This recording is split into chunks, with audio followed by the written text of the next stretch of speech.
आज तक रेडियो सुनता है सारा जहां।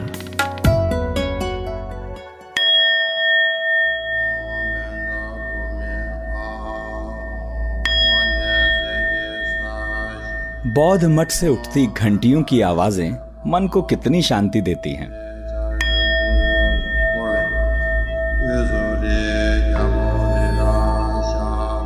जब भी बौद्धों की बात होती है तो एक नाम है जो जहन में तैरता है, तिब्बत का।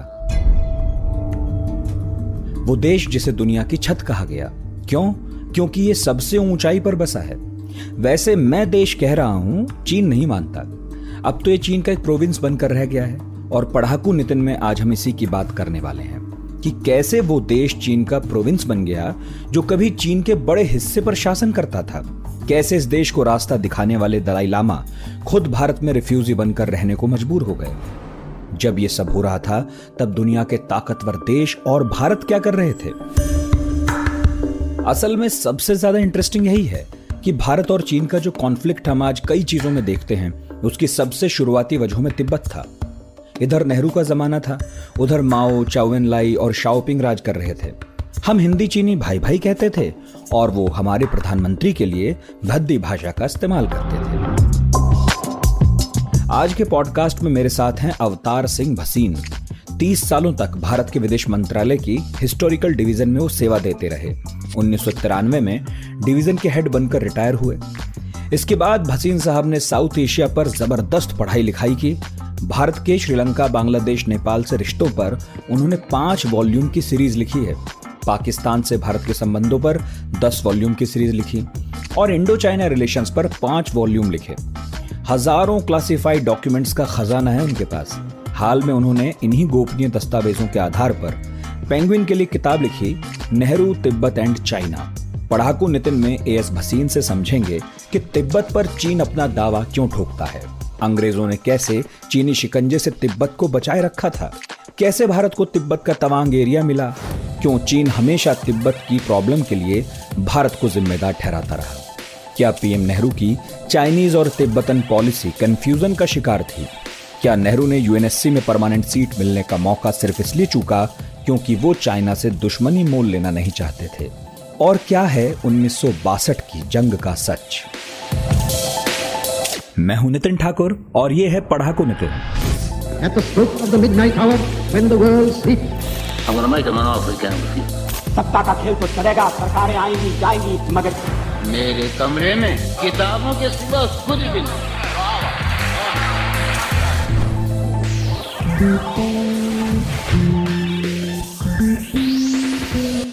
हेलो भसीन साहब, क्या हाल है?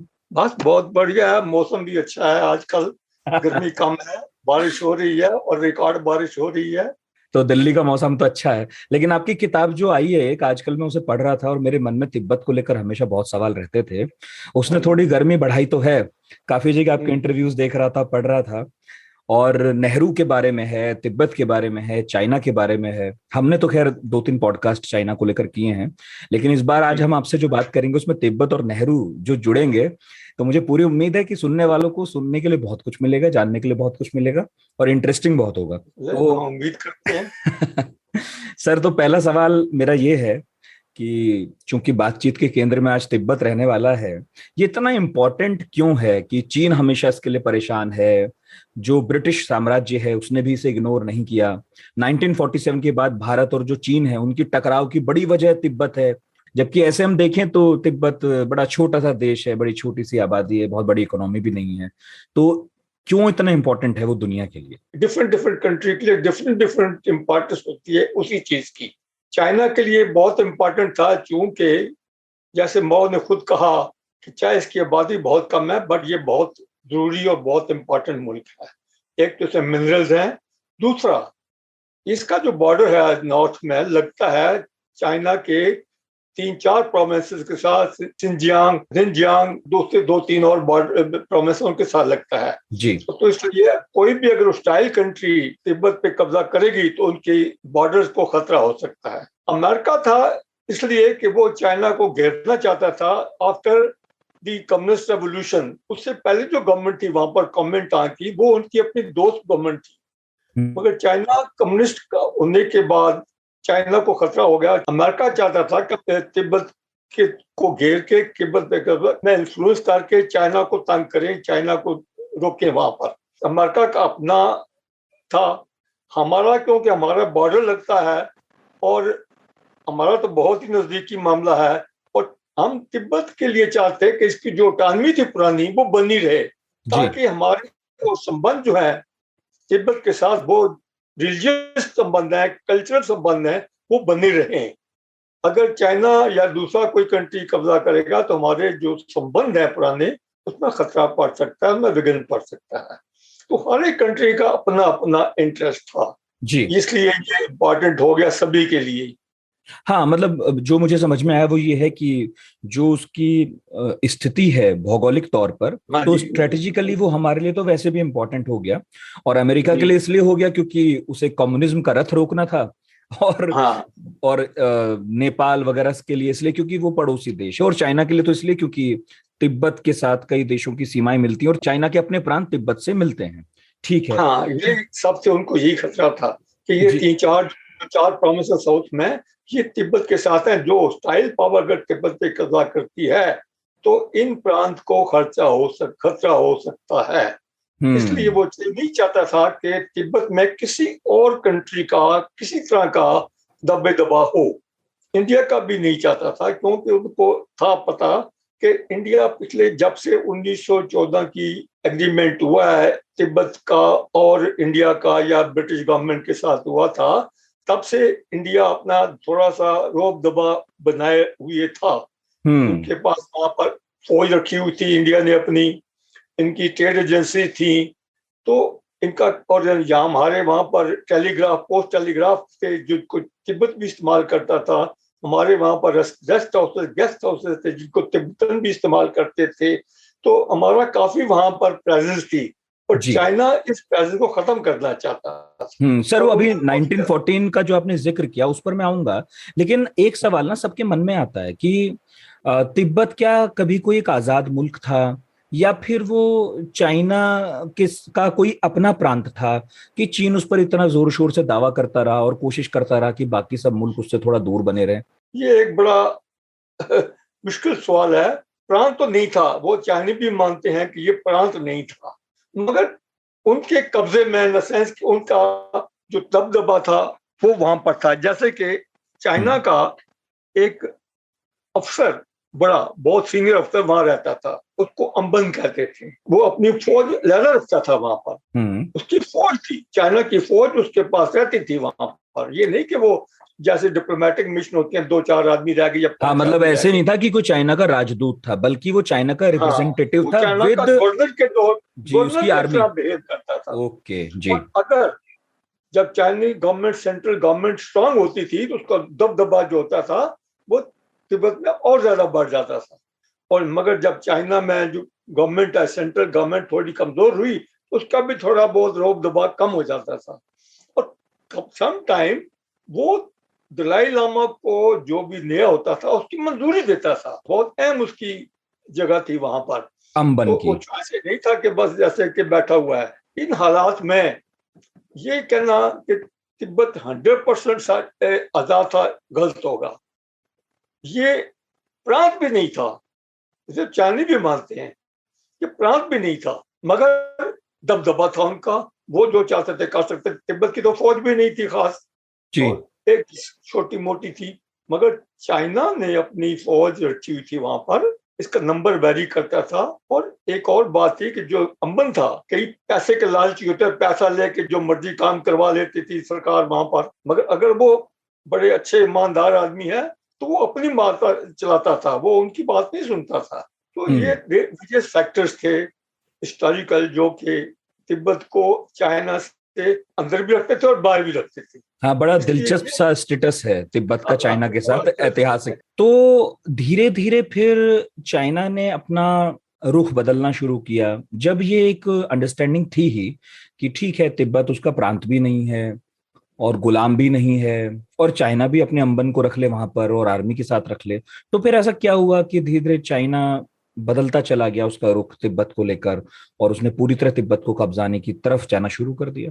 दो चीजें थी, वो नहीं चाहते थे कि ये जो इंडिया 1914 के बाद इसका दखल वहां पर शुरू हो गया है, ये किसी किस्म का दखल किसी और कंट्री का हो। दूसरी बात ये थी, तिब्बत ने गलती करी, जैसे कम्युनिस्ट रेवोल्यूशन चल रही थी, अभी पूरा दबदबा उनका नहीं हुआ था बीजिंग में, और अभी थोड़ी बहुत ही कमी थी लड़ाई खत्म होने में, सिविल वार खत्म होने में, तो तिब्बत ने मौका दे के जो उसके अम्बन को निकाल दिया। अच्छा। और सारी जो उनकी फौज थी उनको बाहर फेंक दिया। उनकी तो सपोर्ट खत्म हो गई चाइना से। रिवोल्यूशन जब हो रही थी, लड़ाई चल रही थी, सिविल वार चल रही थी, तो कोई भी साइड उसको प्रोटेक्ट नहीं कर पाई और उसको उन्होंने निकाल दिया। तो चाइना ने जब बन गया अपना 49 में, जब इन्होंने अपनी गवर्नमेंट स्टैब्लिश कर ली, उन्होंने इंडिया को दोषी सब ठहराया कि आपने उनको कहा कि आपने वहां से इस हमारे अम्बन को निकाला है, you are complicit in that. हमने कहा भी, हमारी गवर्नमेंट ने, कि साहब इसमें हमारा कोई दखल नहीं है, ये तिब्बत का डिसीजन था, मगर चाइनीज ने माना नहीं। उनका नहीं, आपने इस हमारे आदमी को वहां से निकाला। अच्छा, मतलब चाइना ने ये कहा कि हमारे अपने घर में लड़ाई चल रही थी और आपने मौका पाकर तिब्बत से हमारे अम्बन को निकलवा दिया। उनको उनसे कैक ला के आपने हमारे अम्बन को वहां से निकाल दिया। तो इसकी भी उनको खास की, तो नहीं चाहते कि इस तरह का कोई भी दखल किसी और गवर्नमेंट का तिब्बत के अंदर हो, ये चाइना नहीं चाहता था। अच्छा सर, हमने अभी 1914 की बात 2-3 बार कर ली, तो मुझे लगता है वो एक बार क्लियरिटी आ जाए। 1914 में तो भारत में अंग्रेजों का कब्जा था, और भारत में ही क्या, पूरी दुनिया में उनका दबदबा था, फर्स्ट वर्ल्ड वॉर शुरू हुआ ही था। तो क्या स्थिति थी, क्या हुआ था 1914 में? अंग्रेजों ने चाइना को मजबूर किया था अपनी बात मानने के लिए तिब्बत के मामले में? वो पूरी बात एक बार बता दीजिए। ये देखिए, अगर हम पिछले कुछ सालों में चलें, 1904 में यंग हस्बैंड की एक्सपीडिशन हुई थी पहली दफा, जिससे कि अंग्रेजों ने तिब्बत में दखल दिया, तिब्बत में पहुंचे 1904 में। और उस वक्त जब इन्होंने वहां उनको हरा दिया, तो एक ट्रीटी हुई थी। वो ट्रीटी जो थी, हमारी ब्रिटिश गवर्नमेंट के रिप्रेजेंटेटिव और तिब्बतन गवर्नमेंट के रिप्रेजेंटेटिव ने साइन की। ब्रिटिश ने काफी जोर डाला अम्बन पे कि तुम भी साइन करो, पर अम्बन ने रिफ्यूज कर दिया, उसने नहीं साइन किया। तो उसके बाद तिब्बतन ने जब साइन, तिब्बतन ने तो कर ही दिया, मगर उसके बाद अंग्रेजों ने काफी कोशिश की कि चाइना का रिप्रेजेंटेटिव भी साइन करे, मगर उसने नहीं किया। अब 1906 में एक और ट्रीटी हुई, वो चाइना और इंग्लैंड के साथ, ब्रिटिश गवर्नमेंट के साथ। उस ट्रीटी का जो मतलब, उसमें तिब्बत नहीं इन्वॉल्व था, मगर ट्रीटी जो थी वो तिब्बत के ऊपर थी, जो पहले 1904 में हो चुकी थी, उसको सुपरसीड करके हुई थी। कि वो तो चूंकि चाइना ने नहीं मानी, पर अंग्रेजों का ये ख्याल था कि चूंकि तिब्बत चाइना के अधीन रहा है और अधीन है, तो जब का ओवरलॉर्ड नई ट्रीटी को मानता किसी तरीके से, जो उनकी वहां पर पोजीशन है, तो उनका जो दबदबा खतरे में रहेगा। तो वो चाहते थे कि चाइना भी किसी तरीके से इस ट्रीटी को नहीं करता तो एक नई ट्रीटी कर ले तिब्बत के ऊपर। 1906 में एंग्लो चाइनीज कन्वेंशन हुई। वो सारी चीजें जो 1904 में हुई थी, वो 1906 में दोबारा हुई। असली जो ट्रीटी तिब्बत के ऊपर हुई, वो अंग्रेजों और चाइना के बीच में 1906 में हुई, वो हुई। तो देन में अंग्रेजों ने मान लिया कि जो चाइना, जो तिब्बत है, वो चाइना के अधीन है, बगैर चाइना के कोई हमारा चारा नहीं चलेगा यहाँ पर। फिर एक 1907 में एंग्लो रशियन कन्वेंशन हुई। एंग्लो रशियन कन्वेंशन थी, वो कई चीजों की थी, मगर सबसे अहम बात जो तिब्बत के बारे में वो ये है, और चाइना के बारे में ये है, कि दोनों ने उस एग्रीमेंट में, एंग्लो रशियन कन्वेंशन 1907 में, ये माना कि हम जो भी तिब्बत के साथ डील करेंगे वो चाइना के थ्रू करेंगे। ओके, डायरेक्ट नहीं करेंगे, चाइना के थ्रू करेंगे डील तिब्बत से। मतलब अंग्रेजों ने और रशियंस ने ये मंजूर कर लिया जी कि अब हम तिब्बत से कोई भी यदि बात करेंगे तो चाइना के थ्रू करेंगे। तो हम मान लेते हैं कि चाइना जो है वो ही तिब्बत को प्रोटेक्ट कर रहा है, वही उसका प्रोटेक्टर वगैरह है, अब उसी का है। ठीक है। तो इसका ये मतलब हो गया कि China became the overlord once again, and इसको यूरोपियन जो पावर थी जो वहां दखल दे सकती थी, उन्होंने भी एग्री कर लिया। अब 1912 में, अगस्त 12 में, अंग्रेजों ने कहा कि यार ये चाइना बीच में खामखा दखल दे रहा है, हम डायरेक्ट तिब्बत को अपने नीचे करते हैं। ओके, कि चाइना के थ्रू बात करने वाली बात गलत है। ये पॉलिसी चेंज हो गई अंग्रेजों की। हाँ, पॉलिसी चेंज होगी। मगर उससे पहले जब भी दिल्ली के जो अंग्रेज गवर्नमेंट थी, इंडिया में जो अंग्रेज गवर्नमेंट थी, वो चाहते थे कई दफा कि हम तिब्बत को डायरेक्ट बात करें, तिब्बत को, चाइना को इग्नोर करें। मगर जो लंदन में गवर्नमेंट थी वो इनको इजाजत नहीं देती थी। वो कहती नहीं, आप तिब्बत की जो भी बात करनी है, जो कुछ करना है, चाइना की रजामंदी से होना चाहिए। अच्छा, आपस में ही भी सहमति नहीं थी एक तरह से। आपस में सहमति थी। इंग्लैंड की पॉलिसी और थी, और दिल्ली में जो गवर्नमेंट थी उस वक्त वायसराय और दूसरे थे फॉरेन अफेयर की पॉलिसी और थी। मगर चूंकि लंदन गवर्नमेंट सीरियस थी तो उनको मांगना पड़ता था। तो इसलिए अब सेंट्रल गवर्नमेंट की पॉलिसी चेंज हो गई, लंदन की पॉलिसी चेंज हो गई, और उन्होंने चाइना को एक मेमोरेंडम दिया 1912 अगस्त में कि एक ट्राइपार्टाइट ट्रीटी करते हैं। और कहा क्या, आपका और तिब्बत का हमेशा झगड़ा रहता है, उस झगड़े को सुलझाने के लिए हम आपस में तीनों मिल के बात करते हैं और उसको परमानेंटली सॉल्व करते हैं problem. China was reluctant, China का सब कोई जरूरत नहीं है, हम सारा काम ठीक चल रहा है, why you want to have another, somehow the British insisted। मगर बातचीत में ये नहीं कहा ब्रिटेन ने या ब्रिटिश गवर्नमेंट ने जो यहाँ थी कि इसमें हम बॉर्डर भी सेटल करेंगे, बॉर्डरों की बात भी करेंगे, ऐसी कोई बात नहीं कही गई। मगर जब एग्रीमेंट की नेगोशिएशन शुरू हुई, पहले दिल्ली में हुई, दिल्ली के बाद अर्जन होगी 1913 में शुरू हुई थी और काफी अर्सा चलती रही। और बीच में अर्जन हो गई थी। और फिर सेकंड जो स्टेज थी 1914 में, वो जाके जुलाई में वो जाके शुरू हुई शिमला में, क्योंकि यहाँ गर्मी हो गई थी। तो शिमले में जो फाइनल नेगोशिएशन हुई थी, तो जैसे मैंने आपको पहले बताया कि उस वक्त चाइना को इस बात का बहुत एतराज था कि आपने जो आर्टिकल 9 लगाया है, इसमें बॉर्डर सेटल करनी है अपने आप। अच्छा, हमसे बेकार डिस्कस किए हुए, क्योंकि ड्यूरिंग नेगोशिएशन बॉर्डर की कोई बात ही नहीं हुई। मगर जब आपने ड्राफ्ट पेश, मतलब जिस बात का कहीं जिक्र नहीं था पूरी महफिल में, और वो ड्राफ्ट में थी, ड्राफ्ट में थी, तो उनका साहब आप इसको निकाल दिए, बाकी जो कुछ भी हमें मंजूर है। आज बाकी चीज में क्या था कि China will be sovereign of Tibet. Sovereignty China की अभी भी मान ली उन्होंने जी, सुजरेंटी मानी चाइना की, सॉवरेंटी नहीं मानी, सुजरेंटी है चाइना की तिब्बत पर। हाँ, अच्छा, अब झगड़ा तिब्बत को सारी चाइना को सब मंजूर था, उन्होंने कहा साहब हमें सब मंजूर है, मगर आप आर्टिकल 9 को निकाल दीजिए। उस आर्टिकल 9 में बॉर्डर जो थे, 2 बॉर्डर थे, एक तिब्बत का और चाइना का, और दूसरा इंडिया का और तिब्बत का। दोनों तिब्बत के चाइना के साथ और इंडिया के साथ बॉर्डर उसमें हम तय कर दिया हेनरी मैकमोहन ने, और जिसे चीन मानने को राजी नहीं था, दोनों ही बॉर्डर राजी नहीं था। उसने कहा इसको निकाल देंगे तो हम मान लेंगे, नहीं तो नहीं करेंगे साइन। इंग्लैंड ने बड़ी कोशिश की, इंग्लिश गवर्नमेंट ने, कि ये साइन हो जाए, पर उसने मना कर दिया। अब चूंकि चाइना डायरेक्ट लंदन बात करता था, दिल्ली में नहीं, क्योंकि दिल्ली की जो गवर्नमेंट थी वो तो लंदन के अधीन थी, चाइना ने कहना होता था वो लंदन में कहता था, या उनके एम्बेसडर को कहता था जो कि बीजिंग में था, चाइना में था। तो इन्होंने शुरू से कह दिया कि हम इसको साइन नहीं करेंगे विद आर्टिकल 9। पहली तारीख को एक टेलीग्राम आई लंदन से 1914 में हेनरी मैकमोहन के लिए कि देखिए, जब तक चाइना ना साइन करे आपने साइन नहीं करनी थी, it must be sign by all the 3 parties are not. फिर 2 तारीख को भी ऐसे को मैसेज आया था, मगर पहली तारीख को, 3 तारीख को फिर चाइना ने फाइनली ब्रिटिश एम्बेसडर इन बीजिंग को कहा कि देखिए हम ये ट्रीटी नहीं साइन करेंगे, और अपने एम्बेसडर से कहा कि लंदन में फॉरेन अफेयर्स को बता दो हम ये ट्रीटी नहीं साइन करेंगे। अब लंदन से जो टेलीग्राम आई वो आपको पता है 5 घंटे का, 4.5-5 घंटे का टाइम डिफरेंस है लंदन और दिल्ली में। वहां जब उन्होंने मैसेज दिया, इमीडिएटली कोई सीनियर ऑफिसर जो कि टेलीग्राम भेज सके वो नहीं था। वो आया कहीं 1 बजे के बाद, लोकल टाइम, लंदन टाइम में 1 बजे के बाद, तब तक यहाँ 6 बज चुके थे। अच्छा, शाम के बाद, हाँ जी।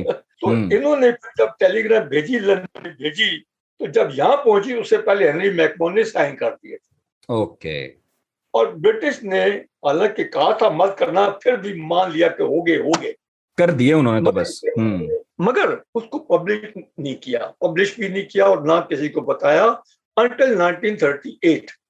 वहां तब जाके इन्होंने इसको पब्लिश की और किसी को कुछ पता ही था क्या हुआ क्या नहीं। मतलब सर इतना इंपॉर्टेंट डॉक्यूमेंट विद आर्टिकल 9 जिस पर चाइना को सख्त आपत्ति थी और तिब्बत भी उसमें शामिल था, अंग्रेजों ने अपनी तरफ से साइन कर दिया, लागू कर दिया, तिब्बत ने भी मान लिया, चाइना ने मना कर जी तिब्बत और चाइना ने, इंग्लैंड ने साइन कर दिया।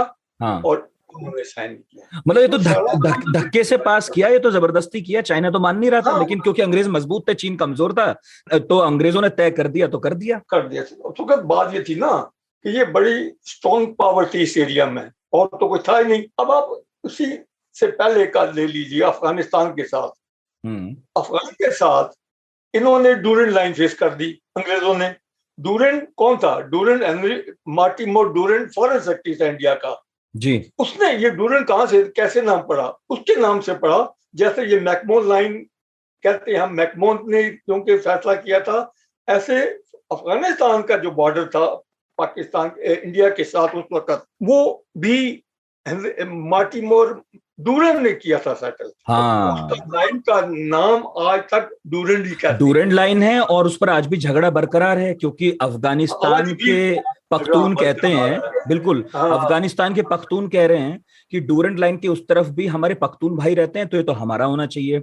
और पाकिस्तान का ये कहना है कि खिंच गई तो खिंच गई। तो बेसिकली मुझे यही लग रहा है कि ऐसा ही कुछ तिब्बत के मामले में अंग्रेजों ने धक्के से कर लिया। लेकिन सर हमारी सिचुएशन तो बड़ी खराब हो गई। वो तो चले गए 1947 के बाद, जब भारत ने कहा कि इस लाइन को हम भी मानेंगे तो चीन ने माना नहीं, तब चीन मजबूत भी हो गया था। नहीं, उसके बाद तो ये देखिए ना कि हमें भी मालूम था इस बात का कि चाइना ने कभी नहीं मानी।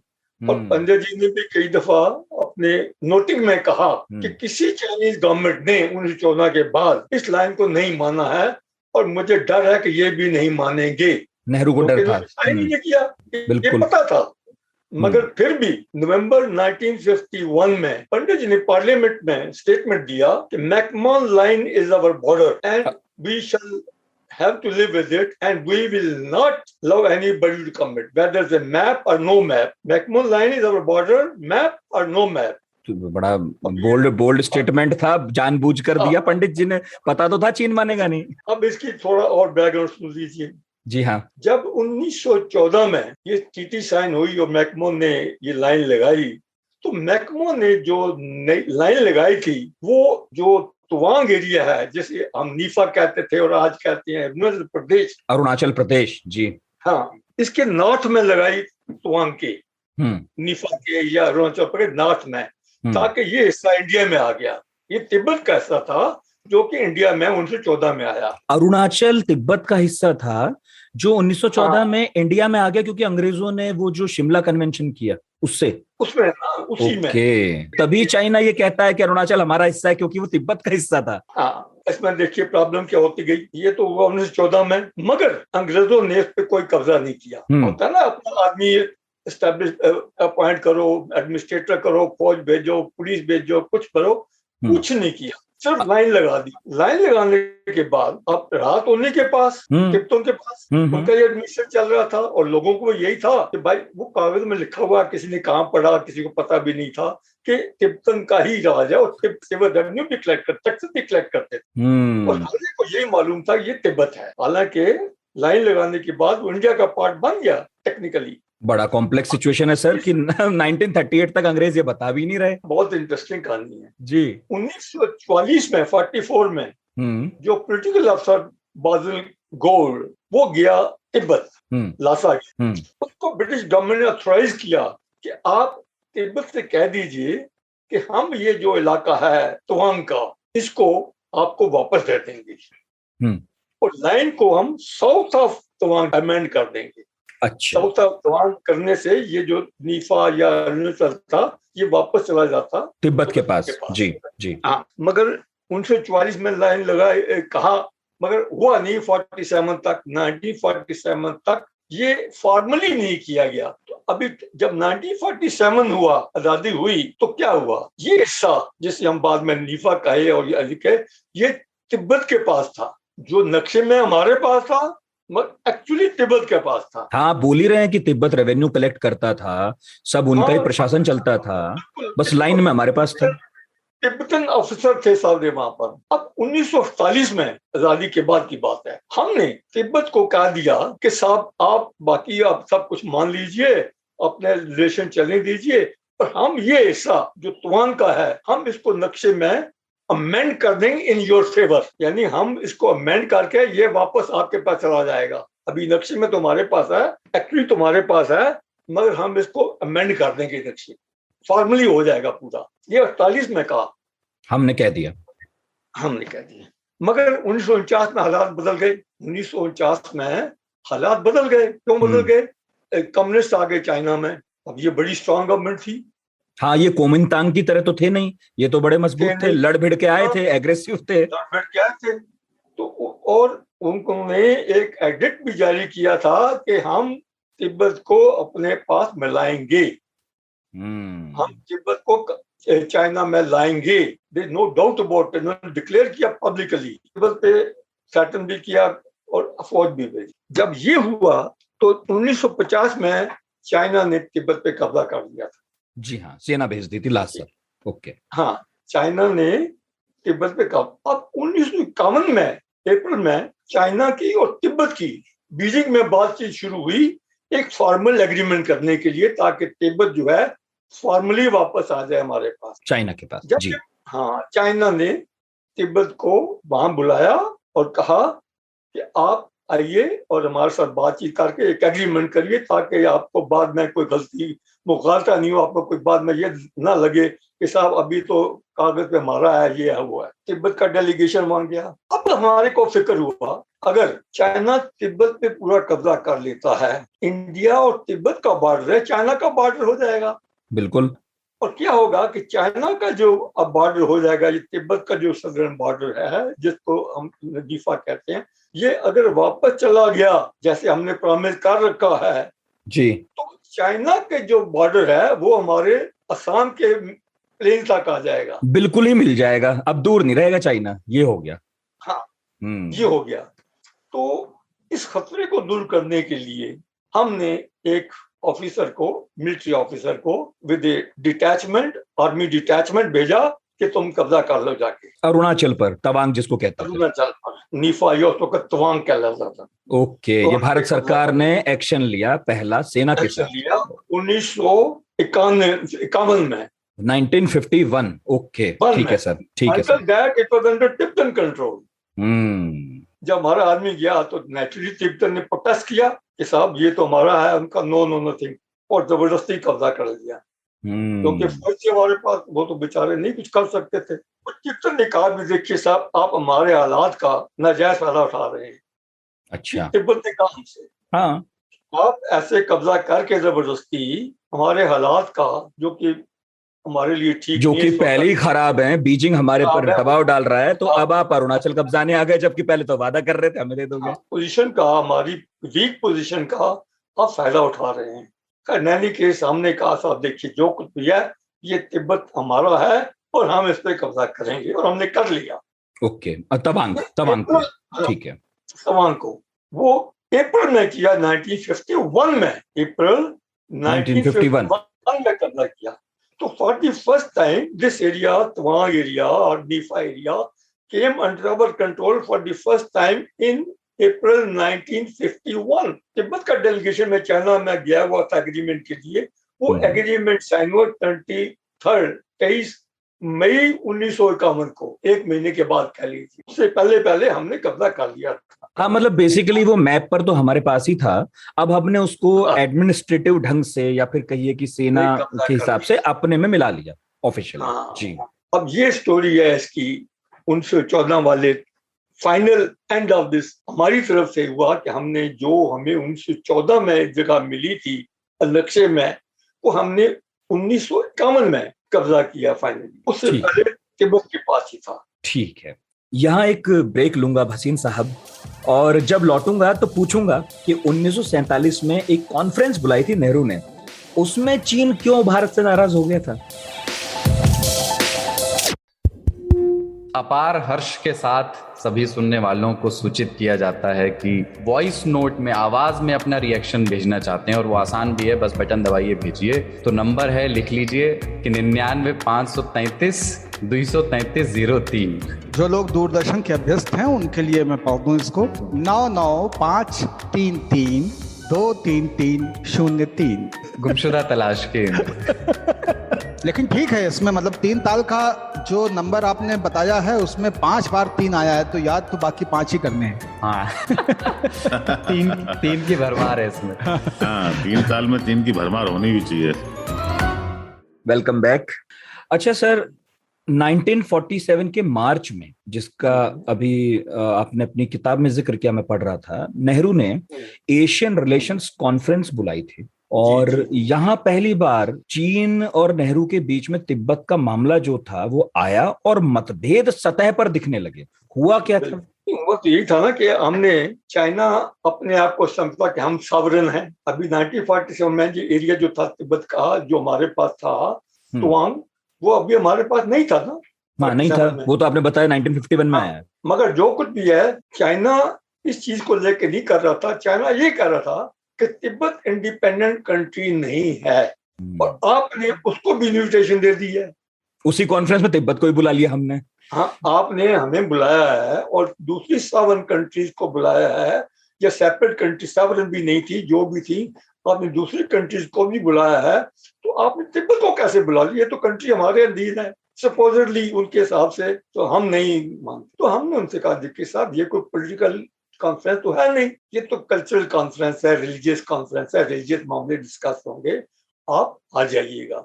तो खैर कर करा के वो आ गए, चाइनीज भी आ गए और तिब्बतन भी आ गए जी। फिर तिब्बत ने, चाइना ने फिर एतराज किया कि साहब, आप तिब्बतन डेलीगेशन को भी पूरी तरह से जैसे हमें ट्रीट कर रहे हैं वैसे उनको ट्रीट कर रहे हैं, जैसे कि वो इंडिपेंडेंट कंट्री हो। ये हमें मंजूर नहीं है। फिर वहां जो नक्शा लगा हुआ था एज ए बैकग्राउंड स्टेज के ऊपर, उसमें भी तिब्बत को सेपरेट फ्रॉम चाइना दिखाया गया था। चाइना ने इस पर भी उत्तराज उठाया। All in all, China was very unhappy at the Asian relation council, और कहा कि साहब, आप ऐसे लगता है कि आप एशिया की लीडरशिप जो है वो लेना चाहते हैं, काबू करना चाहते हैं।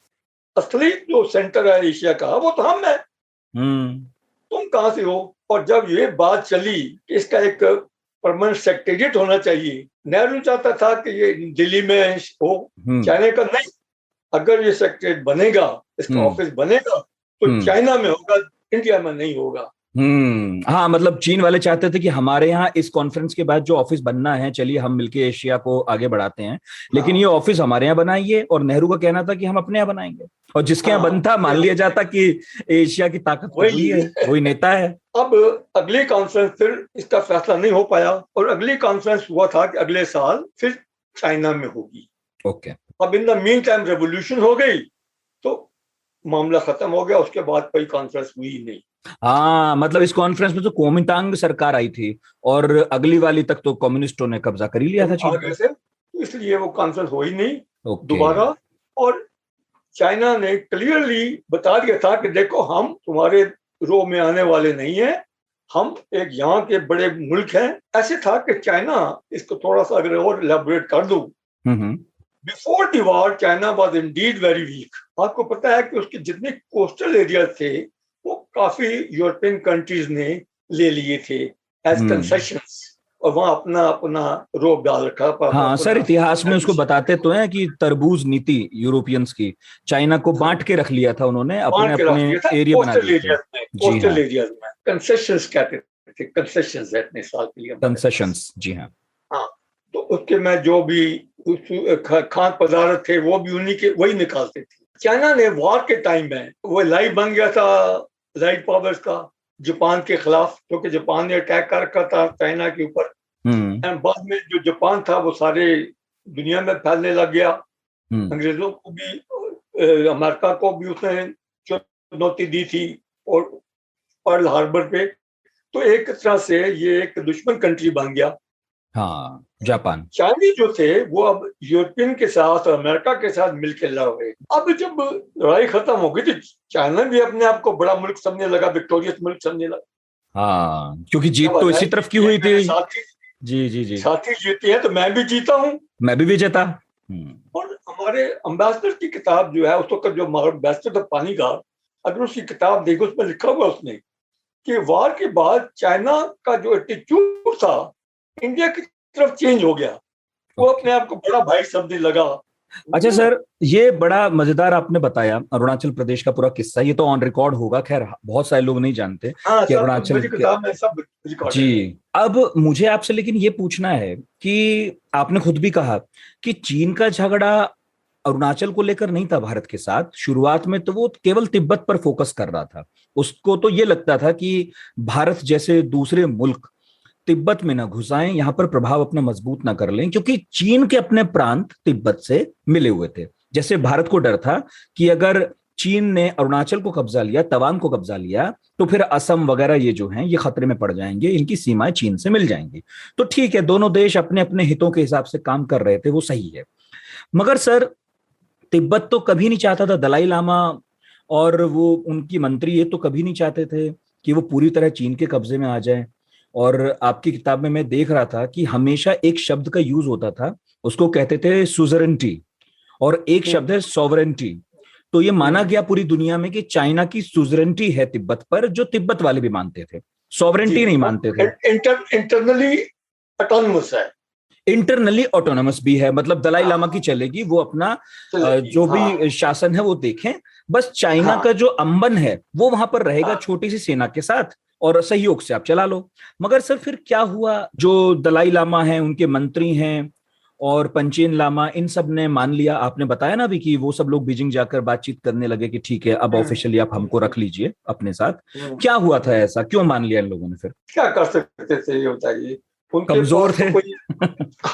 ऑलरेडी 1950 में ऑलरेडी सबमिटेड टू चाइना, वो तो एक फॉर्मेलिटी के लिए बुलाया भाई। वहां पर भी थोड़ी प्रॉब्लम हुई कि जो इन्होंने तिब्बतन्स ने अपना हेड ऑफ द डेलीगेशन भेजा था नगवान, वो गड़बड़ कर रहा था, वो अपनी मर्जी वहां चला रहा था। अच्छा, जो इंस्ट्रक्शन उसको मिली थी तिब्बत से, दलाई लामा से, उनके खिलाफ चल रहा था। अच्छा, और एक दो दफा ऐसा भी मौका आया जब वो भी कहने लगा साहब ये नहीं होगा, आप ज्यादती कर रहे हैं हमारे साथ, ये नहीं चलेगा। तो चाइना ने कहा देखिए आपको साइन करना करिए, नहीं तो वापस चले जाइए जब चाहें, हम अभी एक टेलीग्राम भेजेंगे पीएलए को और वो काम खत्म कर देगा। हाँ, सेना तो खड़ी थी, बस जस्ट बाहर ला सके।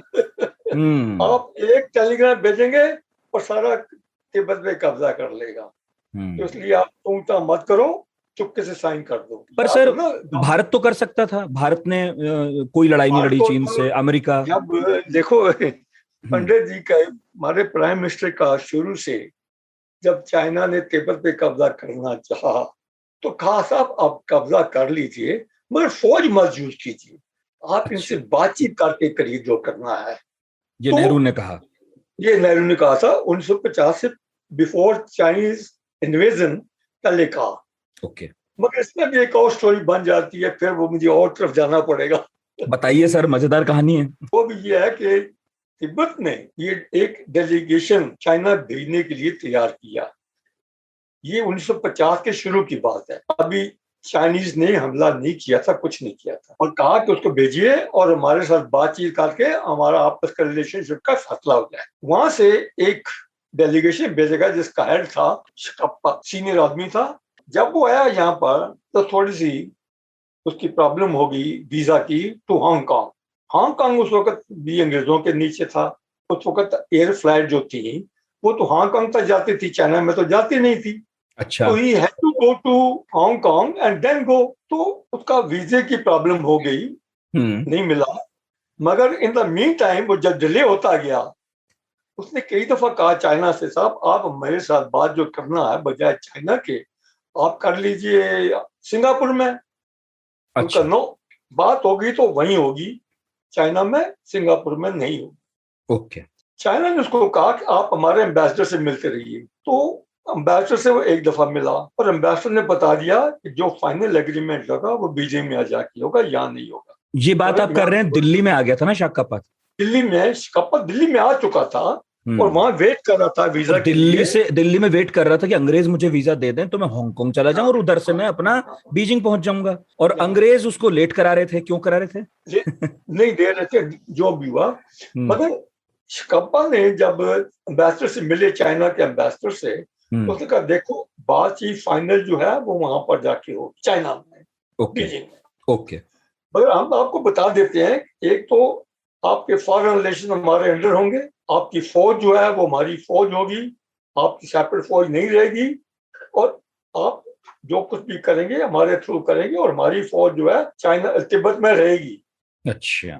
अब उसको जो ब्रीफ मिला था तिब्बत से बात करने के लिए, वो था कि तुमने आजादी के लिए बातचीत करनी है, आपने तिब्बत की आजादी के लिए बात करनी है, इसलिए बात करनी है कि चीन अपनी सेना ना भेजे तिब्बत के अंदर। जी, ये उसका ब्रीफ था। ओके। ये सारा जो चाइनीज एम्बेसडर ने कहा उसके उल्ट था। जो घबरा गया होगा कि बात तो कुछ और करने जा रहा हूँ, ये तो पहली मन बनाए बैठे हैं। जाके फिर भी उसको जाना था, चाइना ने कहा, तिब्बत ने कहा कि जाओ। अब इन द मीन टाइम को मार्च का है, वो अभी अक्टूबर हो गया था और वो नहीं किया था। मगर दिल्ली में वो खाली नहीं बैठा रहा, वो अमेरिकन से और ब्रिटिश से बात करता रहा कि आप हमारी मदद करो, हमें बचाओ। अमेरिकन ने आफ्टर मैसेज जो थी, उन्होंने आफ्टर कंसल्टिंग वाशिंगटन कह दिया कि देखो हम तुम्हारी मदद करने के लिए तैयार हैं। अच्छा। मगर तुम्हें जो भी औजार चाहिए, हथियार चाहिए, हम देंगे, मगर पहले इंडिया से बात करो कि इंडिया हमारे हथियार जो है तुम्हारे इंडिया के थ्रू जाने देगा। अब शिकापा को पता था कि ये तो इंडिया मानेगा नहीं, क्योंकि इससे पहले भी अमेरिकन कई दफा ट्राई कर चुके थे इंडिया के साथ, नेहरू के साथ, और जो हमारा सेक्रेटरी जनरल था वाजपेयी के साथ, कि आप कुछ करिए, हम आपकी मदद करेंगे तिब्बत में, चाइना। अच्छा, आप तिब्बत को सपोर्ट कीजिए चाइना के खिलाफ, और अमरीका ने कहा जब आप सपोर्ट करेंगे हम आपकी हेल्प करेंगे। हाँ, मगर हमारे लोग माने नहीं, उनका ये हमारे पास से नहीं चल सकते हमारे यहाँ। मगर अब वो इसके थ्रू, तिब्बत के थ्रू ट्राई कर रहे थे, आप बोलो इंडिया से और हमारा नाम बीच में मत लेना। अच्छा, आप नेहरू को कन्विंस कर लो अपने आप, अगर कन्विंस हो गए तो देख लो। आपको बाहर के मुल्कों के और हथियार जाने देगा। उसको पता था ये तो नहीं होने वाला। खैर उसने फिर अमेरिकन से कहा कुछ दिनों के बाद कि साहब एक नया डेलीगेशन आ रहा है लासा से, वो बातचीत करेगा इंडिया के साथ। मगर कोई वापस गए नहीं तिब्बतन अमेरिकन एम्बेसी में कि यार हमारी क्या हमने बात की है, नहीं मानी है, कुछ नहीं किया। तो अमेरिकन ने पता करना कि आगे पीछे से मालूम पड़ा कि किसी को कुछ पता ही नहीं इस चीज का। तो ऑब्वियसली उनको पता था कि ये नहीं होने वाला, इंडिया नहीं मानेगा, तो उसको परसू नहीं किया उन्होंने। मगर नेवरदलेस द फैक्ट इज कि वो शिकापा अमेरिका से बात कर रहा था अपनी मदद लेने के लिए तिब्बत के, चाइना के खिलाफ तिब्बत में, मगर at the same time wanted to go Beijing बात करने के लिए। तो दो बात होगी ना। अब चाइनीज ने उसका पता रखा, उसका सुराग रख रहे थे। अच्छा, वो ध्यान रख रहे थे ये किस से मिल रहा है दिल्ली में। उन्होंने बाद में कहा हमें पता है कि ये फॉरेन कंट्रीज की मदद ले रहा था। एक तरफ तो हमसे कह रहा है कि मैं बात करने आ रहा हूँ, और दूसरी तरफ दिल्ली में बैठ के सबसे मुलाकात कर रहा है कि हथियार दे दो। फिर 1900 नवंबर अक्टूबर में चाइनीज ने वेट कर करके थक गए जब, तो उन्होंने अटैक कर दिया। और अच्छा, वहां पर तिब्बत ने फौरन ही इमीडिएटली हथियार डाल दी कि इसके आगे हम नहीं लड़ सकते। अब जो इंडिया ने कहा उनसे क्या मत करें। अब यहाँ एक और इंटरेस्टिंग बात होती है। 1950 में जब चाइनीज ने अटैक किया अक्टूबर में, तो दलाई लामा ने कहा था कि साहब हमें असाइलम चाहिए होगा अगर हालात खराब हो जाते हैं तो। इंडिया से he didn't want to come under the control of the Chinese. Yes. शायद बता दूं 1904 में जब ब्रिटिश ने हमला किया था, यंग वेस्टर्न एक्सपीडिशन हुई थी पहली दफा 1904 में। जी हाँ, जी हाँ। उस वक्त भी दलाई लामा भाग गया था। अच्छा, ब्रिटिश के कब्जे में नहीं था, भाग के मंगोलिया चला गया था। अच्छा, तब दलाई लामा ब्रिटिश के कब्जे में ना आने के उससे कि ना आऊं, मंगोलिया गए, और जब चाइना ने किया तो वो भारत आए कि इनके में ना जाऊं। भारत आए नहीं, अभी आने के लिए कह रहे थे, उन्होंने मांगा, रिक्वेस्ट की थी, और हमने कहा यस कोई प्रॉब्लम नहीं, हम देंगे।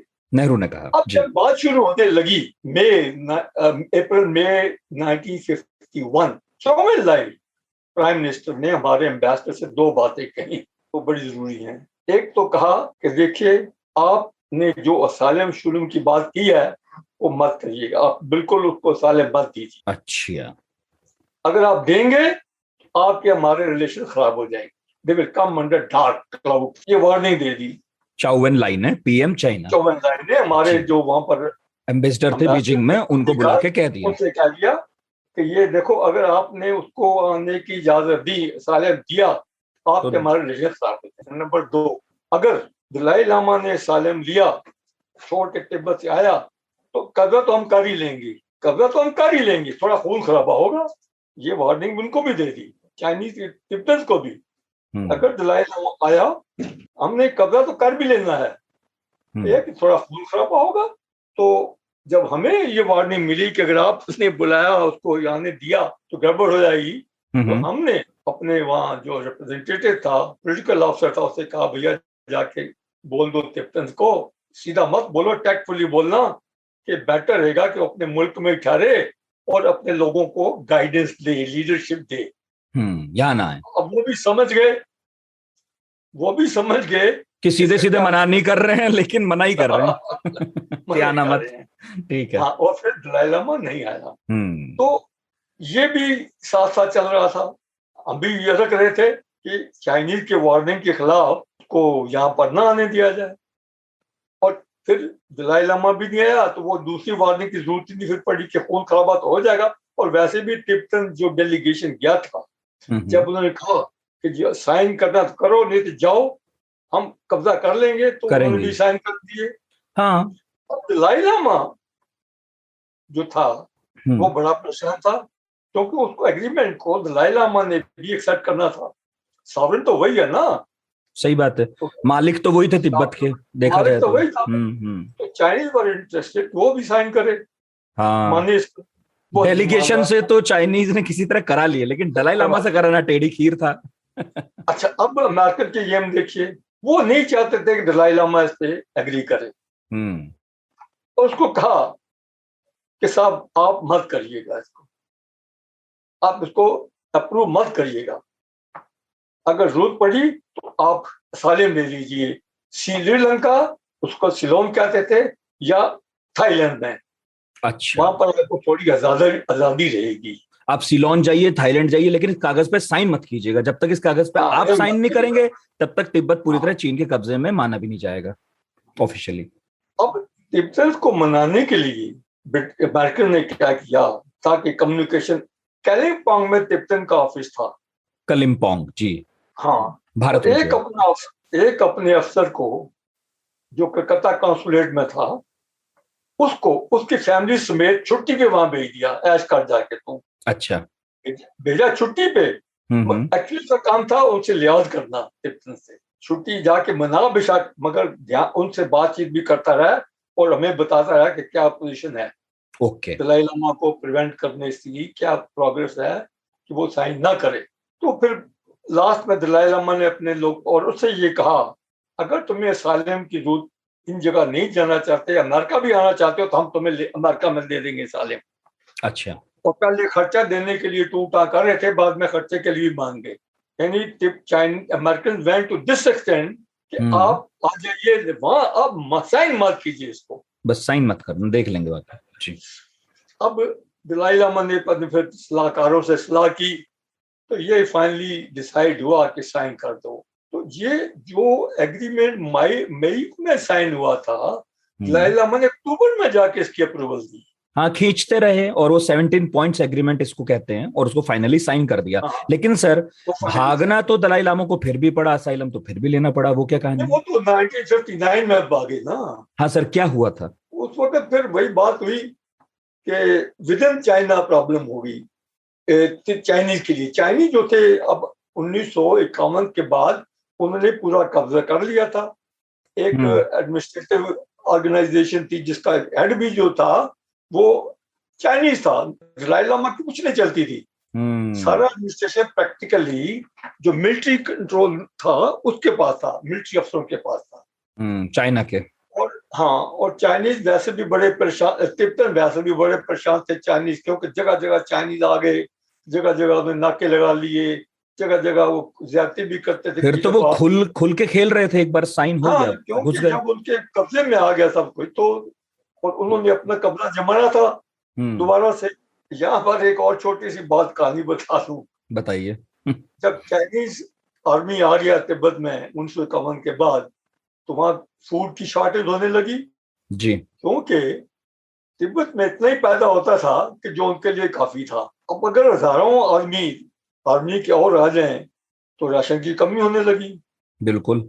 और चाइना से आने में बहुत, उस वक्त कोई रोड नहीं, कुछ नहीं था, बहुत ही कठिन रास्ता था, और कई दिन लगने के बाद उसको पीठों पे लाद के सैकड़ों माइल आना पड़ता, तो पॉसिबल नहीं था। तो चाइनीज ने इंडिया से रिक्वेस्ट की कि हमें आप इजाजत दीजिए, हम चावल कलकत्ता पोर्ट पे ले आएंगे, और कलकत्ता पोर्ट से फिर बाई ट्रेन जा सकते हैं जहां तक रेल हेड है, और उसके बाद तिब्बत बॉर्डर से, उस बॉर्डर से आगे लोड के हिसाब से म्यूल्स पे, पीठ पे लाद के पहुंच जाएगा, पहुंचा लेंगे। हाँ।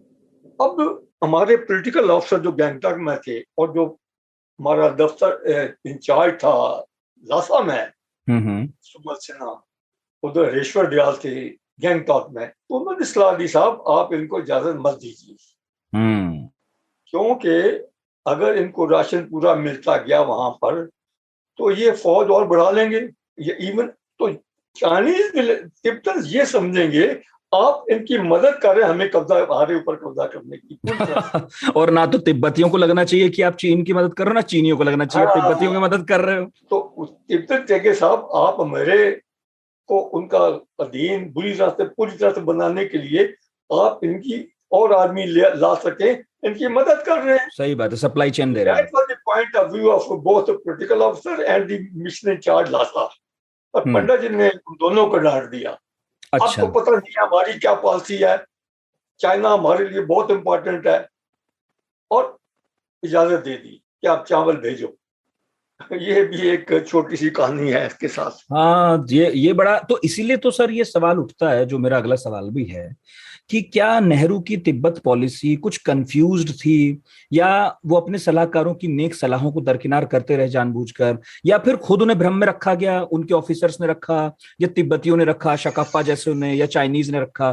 प्रॉब्लम क्या थी? क्योंकि ना तो हम तिब्बत के साथ दिखाई दे रहे थे, जबकि चाइनीज हम पर लगातार आरोप लगा रहे थे कि आप तिब्बत का साथ दे रहे हो, और अभी जैसे आप बता रहे हैं ना, हम मतलब चाइना का ही साथ दे रहे हैं, कहीं उसको भी हम कुछ ना कुछ घुमा रहे हैं, फिरा रहे हैं, कभी उसका साथ भी दे देते हैं। मतलब बहुत अजीब सी एक सिचुएशन है। यूएन में भी हम चाइना को लेकर घूम रहे हैं कि इसको आप वीटो पावर दे दो।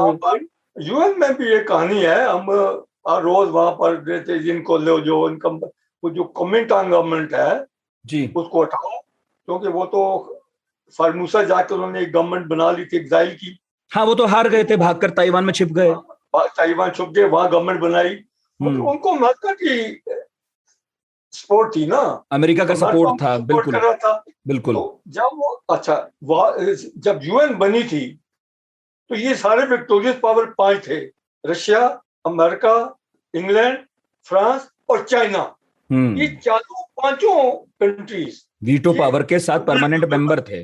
हाँ, ये परमानेंट मेंबर बन गए सिक्योरिटी काउंसिल। जब चाइना कमेंटांग चाइना को हटा दिया गया वहां से, मेनलैंड चाइना से, और कम्युनिस्ट चाइना आ गया, तो पंडित जी ने एक बड़ी जबरदस्त ये मुहिम चलाई, रोजाना हर वक्त वहां पर कोशिश की कि किसी तरीके से कमेंटांग चाइना के बजाय इसको बनाया जाए। मतलब आप वामपंथी चाइना को वैसे का वैसा ही स्वीकार कर लो जैसा आप कुओमिंटांग चाइना को स्वीकार कर रहे थे, ये नेहरू चाहते थे। कमेंटांग को हटा के, क्योंकि उसकी जगह पे नया नहीं बन सकता था। हाँ, ऑब्वियसली उसको हटा के, मगर अमेरिका उनकी सपोर्ट पे था, इंग्लैंड उनकी सपोर्ट पे था, फ्रांस उनकी, और जितनी और कंट्रीज थी वो सारी उनकी सपोर्ट थी, अमेरिका की वजह से उसकी सपोर्ट करते थे। इसलिए ये हमारा रेजोल्यूशन कभी भी नहीं पास हो सकता था। ये भी एक बड़ा प्रॉब्लमेटिक इश्यू था जो कि किसी तरह से नहीं सॉल्व हो सका। और चाइना जाके फिर जब अमेरिका ने फाइनली डिसाइड किया 71 में, तब जाके कहीं चाइना बना मेंबर सिक्योरिटी काउंसिल, तब जाके मेंबर बना। सर इसमें मैं मतलब ऐसा थोड़ा डाइवर्ट हो जाएगा लेकिन मैं लौट आऊंगा। मतलब ऐसा कहते हैं कि यूएन की जो परमानेंट सीट थी जो चाइना के पास थी पहले कोमिनितांग सरकार के समय, जब कोमिनितांग को हरा दिया वामपंथियों ने, वो ताइवान भाग गए कोमिनितांग, तो फिर ऑफर भारत को होने लगा कि आप एक काम कीजिए, चाइना को हटाइए, अब आप आ जाइए परमानेंट मेंबर होकर।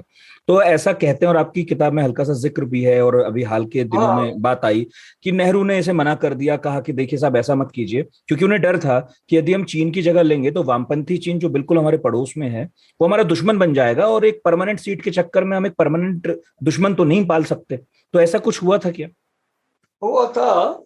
अभी एक रिसेंटली ना, मैंने जिक्र भी किया है, एक आर्टिकल लिखा किसी फॉरेन सर्विस ऑफिसर ने जो डील करता था चाइना डिवीजन को। उसने लिखा कि एक फाइल है मिनिस्ट्री ऑफ एक्सटर्नल अफेयर्स में जिसमें इस चीज का जिक्र है, और ये सही बात है कि हमें ऑफर की गई थी, मगर पंडित जी प्राइम मिनिस्टर नहीं माने। ये अब थोड़ा सा एविडेंस पैदा हो गया है, पहले डायरेक्ट एविडेंस नहीं था। आप बात कर रहे हैं sir retired foreign service officer DP Srivastava की, जिन्होंने 15 मई 2019 में टाइम्स ऑफ इंडिया में ये लेख लिखा है। और जो मैंने अभी बात का जिक्र किया वो उसमें लिखा है।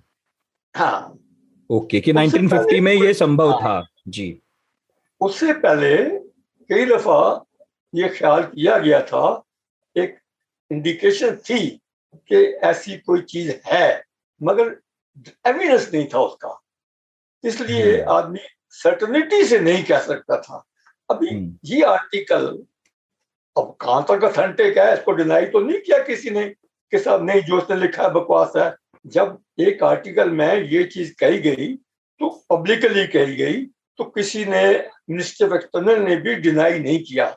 जब डिनाई कोई नहीं करता तो उसको समझा जाता है कि ये ठीक है। बिल्कुल। और उसमें आपने खुद लिखा कि विजय लक्ष्मी पंडित जो उस वक्त एम्बेसडर थी भारत की वॉशिंग्टन में, अमेरिका में, उन्होंने भी ये कहा कि भाई ये मसला आया तो है कि यूएन की सीट हमें मिल सकती है, लेकिन इस पर थोड़ा आहिस्ता आहिस्ता चलो, क्योंकि भारत के अंदर भी इसे लेकर कोई खास उत्साह नहीं है कि हमें सीट वीट मिल जाए। तब किसी को बहुत आइडिया नहीं था कि कितनी बड़ी चीज होने जा रहा है यूनाइटेड नेशंस आगे चल के, क्योंकि लीग ऑफ नेशंस वगैरह को तो हम देख ही चुके थे बर्बाद होते हुए। तो हम ये सोच रहे थे, लेकिन चाइना तो परमानेंट हमारे बगल में रहने वाला है, तो उसको नाराज ना करें हम। बट सर आपने लिखा है कि भारत ने जो लामबंदी की चाइना के लिए, उसका कोई खास फर्क नहीं पड़ा। मतलब चीनियों ने उसके लिए हमारा कोई एहसान तो माना नहीं, उसके उलट वो नेहरू के लिए गंदी गंदी भाषा का प्रयोग करते थे अपनी रेडियो पर, अखबारों में, और माओ ने भी बहुत खराब भाषा का प्रयोग किया, चाओ एन लाई ने भी, बाद में देन शाओपिंग ने भी। तो मतलब क्या फायदा हुआ चीन का इतना सपोर्ट करके हमें? देखिए, ये हमारी गलतफहमी थी शुरू से कि चाइना हमारा दोस्त है। चाइना ने कभी भी दोस्ती नहीं दिखाई। आप पहली बात तिब्बत की ले लीजिए, तिब्बत का जो कब्जा करने वाली बात, जब हमने कहा उनसे कि आप पीसफुली करिए, तो उन्होंने कहा देखिए साहब ये हमारा इंटरनल मामला है, कोई दखल हम इसमें टॉलरेट नहीं करेंगे। रिपीटेडली कहा। तो काय की दोस्ती की बात कर रहे थे आप? वो आपको वार्निंग दे रहा है, स्टर्न वार्निंग दे रहा है, स्टर्न, कि आप हमारे मामलों में दखल नहीं देंगे, तो आप काय की दोस्ती की। और फिर आपको ये भी वार्निंग दे दी 51 में कि देखिए अगर आपने उसको आने दिया तो ये हो जाएगा। तो दोस्ती का तो कोई नाम निशान, दोस्त होता है, कहता है देखिए भाई ये हमारा मामला है, आप हमें करने दो, क्यों आप करते हैं, ये हमारे मुल्क का मामला। नो, ऐसे नहीं, कोई भाई बंदी वाली बात नहीं, कोई प्रेम से प्यार से वैसे की हो, वार्निंग दे के, और एक बड़ी कर्ट लैंग्वेज में उधर बीजिंग में हमारे एम्बेसडर से कहा, और ये कहीं ये मामला कन्वे करने में एम्बेसडर का नरम ना पड़ जाए, अपने एम्बेसडर से कहा कि दिल्ली में फॉरेन सेक्रेटरी को बता दो कि this is our internal matter and we will tolerate no interference. बड़ी कट लैंग्वेज में मैसेज आते थे। तो हमें तो फहमी थी कि हम बड़े फ्रेंड हैं उनके, उनको कोई गलतफहमी नहीं, वो मैटर ऑफ फैक्ट पीपल थे। नहीं तो हमने सर क्या इस पॉलिसी का बाद में कोई नुकसान भी उठाया? क्योंकि ये तो कोई बुरी बात तो है नहीं कि किसी को हम दोस्त बनाना चाहें, और अगर उसकी एक दो गलत बात है हमने सुन ली, कोई जब बात तक दूसरा दोस्त ना बने आप दोस्त जबरदस्ती बनाएंगे। अब 1952 ले लीजिए, बड़ी इंटरेस्टिंग बात है जी। अब पंडित जी कोरिया में भी इन्वॉल्व हो गए थे, आपको पता ही है। 52 में कोरिया में भी इन्वॉल्व हो गए थे। कोरिया में, जी हाँ जी हाँ। हाँ, उसके बाद ये जो प्रेसिडेंट बने कोरियन वार के, उनकी रिपैट्रिएशन का सवाल था कि इनको कहाँ रिपैट्रिएट किया जाए। हमने एक रेजोल्यूशन पेश किया, हमने in UN General Assembly on repatriation of prisoners of war. वो चाइना को पसंद नहीं था और उन्होंने कहा बड़े सख्त लफ्जों में, यू क्लेम कि आप हमारे दोस्त हैं, हमें तो आपकी दोस्ती कहीं दिखाई नहीं देती। और ये जो नेहरू का ऐसे लफ्ज है, नेहरू का जो रेजोल्यूशन है, ये पेरेंट ऑफ ऑल इवल्स। अच्छा, it is parent of all evils. अब पंडित जी को ये तो बड़े इंसल्टिंग वर्ड्स थे, बुरा भी लगा। और फिर अपने एम्बेसडर से कहा हमने कि भाई इसको ज्यादा पब्लिसिटी तो नहीं दे रहे, टूल तो नहीं दे रहे इस चीज को। उसने कहा नहीं, ज्यादा पब्लिसिटी नहीं देंगे। तो उसने कहा अच्छा फिर मैं भी इसको दबा देता हूँ ताकि किसी को मालूम न पड़े ऐसे किया है कि चीन हमारे खिलाफ इतना खड़ा रुख अपना रहा है। हम भी नहीं कहेंगे जब वो नहीं कह रहा, लेकिन अपना तो रहा ही था। हाँ, मेरे तो दिमाग होना चाहिए ना कि ये हमारा दोस्त नहीं है। फिर उन्होंने अपने एम्बेसडर से कहा, दिल्ली में सारी अपने फॉरेन सेक्रेटरी से कहा जी, फॉरेन सेक्रेटरी से कहा please tell the Chinese ambassador in Delhi, specially मत बुलाना उसको, जब कभी उससे मिलो और मामले में तो बातों में कह देना कि भाई हमारे लिए कम से कम लैंग्वेज को अच्छी यूज करें, कम से कम लैंग्वेज ठीक यूज कर लिया करो। मतलब स्पेशली नहीं कहना, एज ए प्रोटेस्ट नहीं कहना, बातों में कह देना।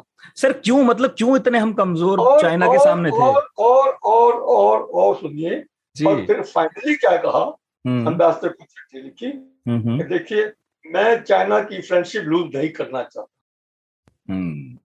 अब फ्रेंडशिप थी कहाँ जिसको लूज नहीं करना चाहते थे, अब मैं क्या बता सकता हूँ आपको। और जहां तक यूएन का ताल्लुक है, चाइनीज कहते हैं ये हमारा राइट है मेंबरशिप का, ये नहीं है कि हम किसी की चैरिटी ले रहे हैं या किसी का एहसान लेके करना चाहते हैं, इसलिए वो थैंकफुल नहीं थी।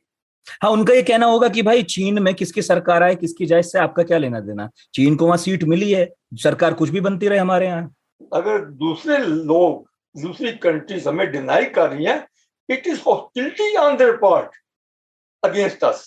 तो एक तरह से वो एहसानमंद नहीं थे कि हम रोज उनके लिए लड़ रहे हैं वहां बैठ और अमेरिका को खास करके नाराज कर रहे हैं। चाइनीज ने कभी भी कोई भी दोस्ती, और 1952 में जब हमारे इलेक्शन हुए यहाँ पर पहली दफा इंडिया, तो Chinese use very disparaging language on the conduct of those elections. हम चुप रहे। तो ऑल इन ऑल ये कहना कि चाइनीज हमारे दोस्त थे, पंडित जी चाहते थे चाइना को इसलिए दोस्त बनाते थे कि देखिए साहब हमने सोलिडारिटी चाहिए, एशियन सोलिडारिटी चाहिए। उनका एक नशा था, एक ख्वाब था Asian solidarity, Asian block create करने की। वो कोशिश करते थे किसी तरीके से चाइना जो है हमारे साथ दोस्ती करके और एक एशियन ब्लॉक बनाया, एशियन सोलिडारिटी कायम की जा सके ताकि एशिया का बोलबाला हो। आइडियलिज्म था, मगर idealism has to be tempered with realism. और रियलिज्म ने धक्का पहुंचाया इंडिया को तब जब 1962 में चीन ने भारत से जंग छेड़ दी। बस एक छोटा सा ब्रेक लेंगे और फिर पढ़ाकू नितिन में भसीन साहब से पूछूंगा कि उस जंग की वजह क्या थी और जिम्मा किसका था। मेरे पास ना काम बहुत है और आंखें मेरी हमेशा ऑक्यूपाइड रहती हैं। ऑफिस में स्क्रीन देखो, ड्राइव करते हुए सड़क देखो, फिर घर आकर खाना बनाओ, पर कान मेरे फ्री रहते हैं।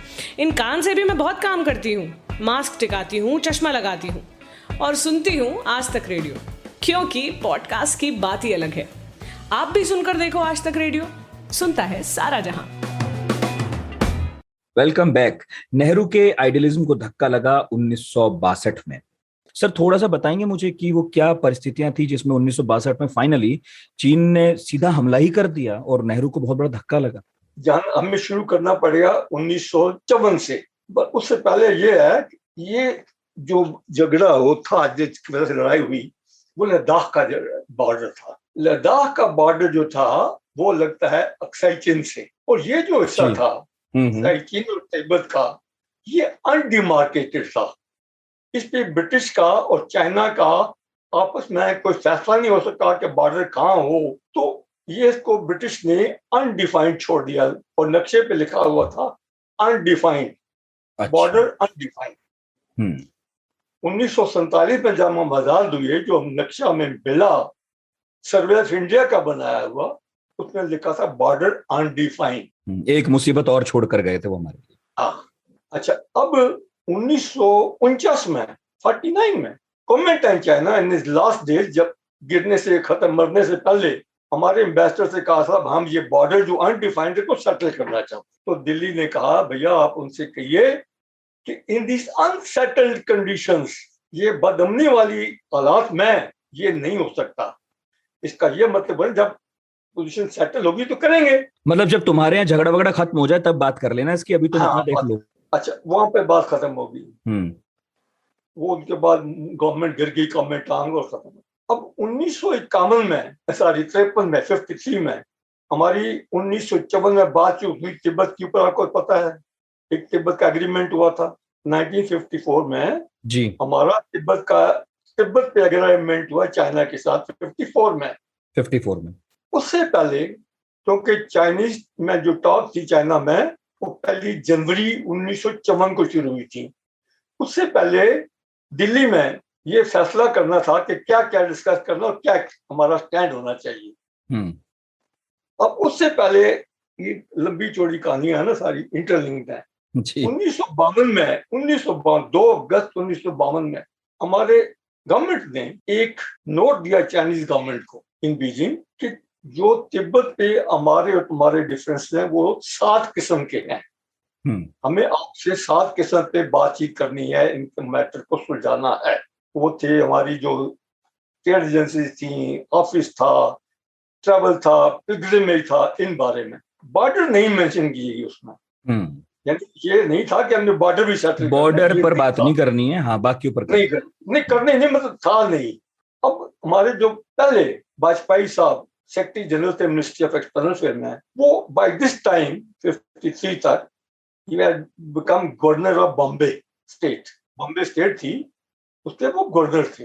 उनको जब ये मालूम पड़ा, उन्होंने चिट्ठी लिखी पानीकर को कि साहब आपने बॉर्डर क्यों नहीं मेंशन किया, वो भी तो हमारा भी सेटल नहीं है। तो उन्होंने जवाब दिया, देखिए साहब आपको पता है कि बॉर्डर में थोड़ा सा प्रॉब्लम है, अगर हम कहते हैं बॉर्डर करेंगे तो वो दो जवाब दे सकते हैं। एक जवाब ये होगा कि साहब हम नहीं मानते, हम नहीं आपका बॉर्डर मानते, तो फिर क्या कहेंगे, आओ बैठो हम सेटल करते हैं, तो वो भी हमें मंजूर नहीं है।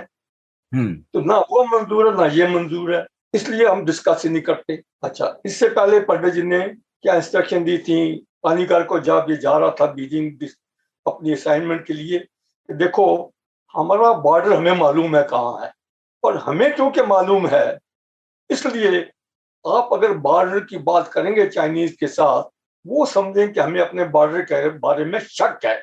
ओके, मतलब जब तक कोई बवाल नहीं होगा तब तक करने की जरूरत नहीं है, छोड़े रखो, छोड़ो इसको, दोबारा रहने दो। यस। और फिर वाजपेयी ने बाद में जब पंडित जी ने खुद ही परेशान हुए कि चौबे लाइक तुमसे जब भी बात करता है तिब्बत के बारे में, वो बॉर्डर की बात नहीं करता, बाकी सब चीजों की बात करता, बॉर्डर की बात नहीं करता। तो उसने जवाब दिया वाजपेयी पानीकर ने, सब आप इन्हें खुद मना किया था कि बॉर्डर की बात नहीं करनी, और इन्होंने भी नहीं की, तो उसका मतलब वो बॉर्डर मानते हैं।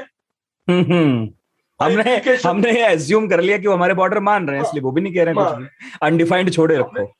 हाँ, तो हम भी मान, ठीक है। तो उसने कहा अच्छा अगर आपका ऐसे ही, उसने फिर जवाब दिया वाजपेयी ने इस चिट्ठी के ऊपर। उसने कहा देखिए आप अपने बॉर्डर्स को लिखकर चाइना को दीजिए कि ये हमारा बॉर्डर है हमारी स्टैंडिंग के मुताबिक, और अब अगर चाइनीज चुप रहते हैं तो हम उनको बाद में अगर एतराज करेंगे तो कह सकते हैं देखो हमने तुम्हें बता दिया था और तुम चुप रहे, अब तुम्हारी क्या प्रॉब्लम है। बिल्कुल, अगर वो बजाय चुप रहने के एतराज करते हैं कि नहीं ये बॉर्डर ठीक नहीं है, तो हम इससे सबक सीख सकते हैं, वाइजर बन सकते हैं। अच्छा नहीं लगेगा हमें, मगर एक सामने बात तो आ जाएगी, ठीक है, क्या चीज है। तो ये सिचुएशन तो गड़बड़ वाली को मत रहने दो। उसने कहा नहीं नहीं कोई जरूरत नहीं है, और चूंकि वो अब मिनिस्ट्री में था नहीं तो उसकी नहीं चली, तो चुप खत्म होगी बात। अब 1953 में जब बन रहा था ब्रीफ फॉर टॉक्स इन 1954, उस ब्रीफ में कहा गया कि साहब हम बॉर्डर पर डिस्कस नहीं करेंगे कुछ, अगर चाइनीज इंसिस्ट करेंगे तो हम डिस्कशन तोड़ देंगे। ये सलाह दी थी उसने पानीकर ने। अब वो बीजिंग में नहीं था, कायरो चला गया था। हाँ, बाद में वो एम्बेसडर हो गए थे 52 के बाद इजिप्ट में। हाँ, इजिप्ट में। तो इजिप्ट से सलाह दे रहे हैं कि आप बॉर्डर मत डिस्कस करिए, अगर चाइनीज इंसिस्ट करे डिस्कस करने के लिए तो आप डिस्कशन तोड़ दीजिए। मतलब हम खुद ये चाहते थे, हमारे सलाहकार ये चाहते थे कि बॉर्डर डिस्कस ही ना हो, वो अनडिफाइंड वाला तो ऐसे ही रहे। बस बस बस अनडिफाइंड के अलावा मेनली तिब्बत, ये जो वेस्ट ईस्टर्न सेक्टर में है मैकमो लाइन से भी झगड़ा था। तो इन हालात में ये तैयार हुआ ब्रीफ। और मान ली, और दूसरी बात जो ये कहा गया था, ये विद रेफरेंस टू मैकमो लाइन कहा गया। अब सुनिए लद्दाख बॉर्डर की। लद्दाख बॉर्डर नोट जो ब्रीफ बना था उसके अंदर कई जगह डिस्प्यूटेड लिखी हुई थी। उनमें अक्साई चिन, जहां सारा लड़ाई हुई बाद में, वो डिस्प्यूटेड लिखा गया था।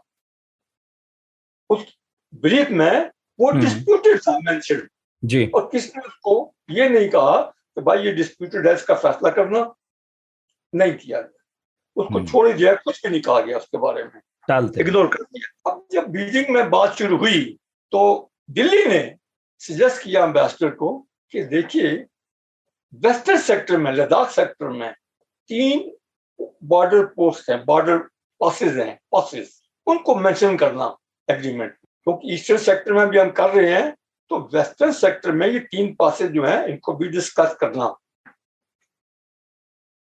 एम्बेसडर राघवन था, उन्होंने जवाब दिया ये तीनों पासेज जो आपने मेंशन किए हैं लद्दाख में, ये तीनों अक्साई चिन बॉर्डर के साथ हैं और ये डिस्प्यूटेड टेरिटरी है।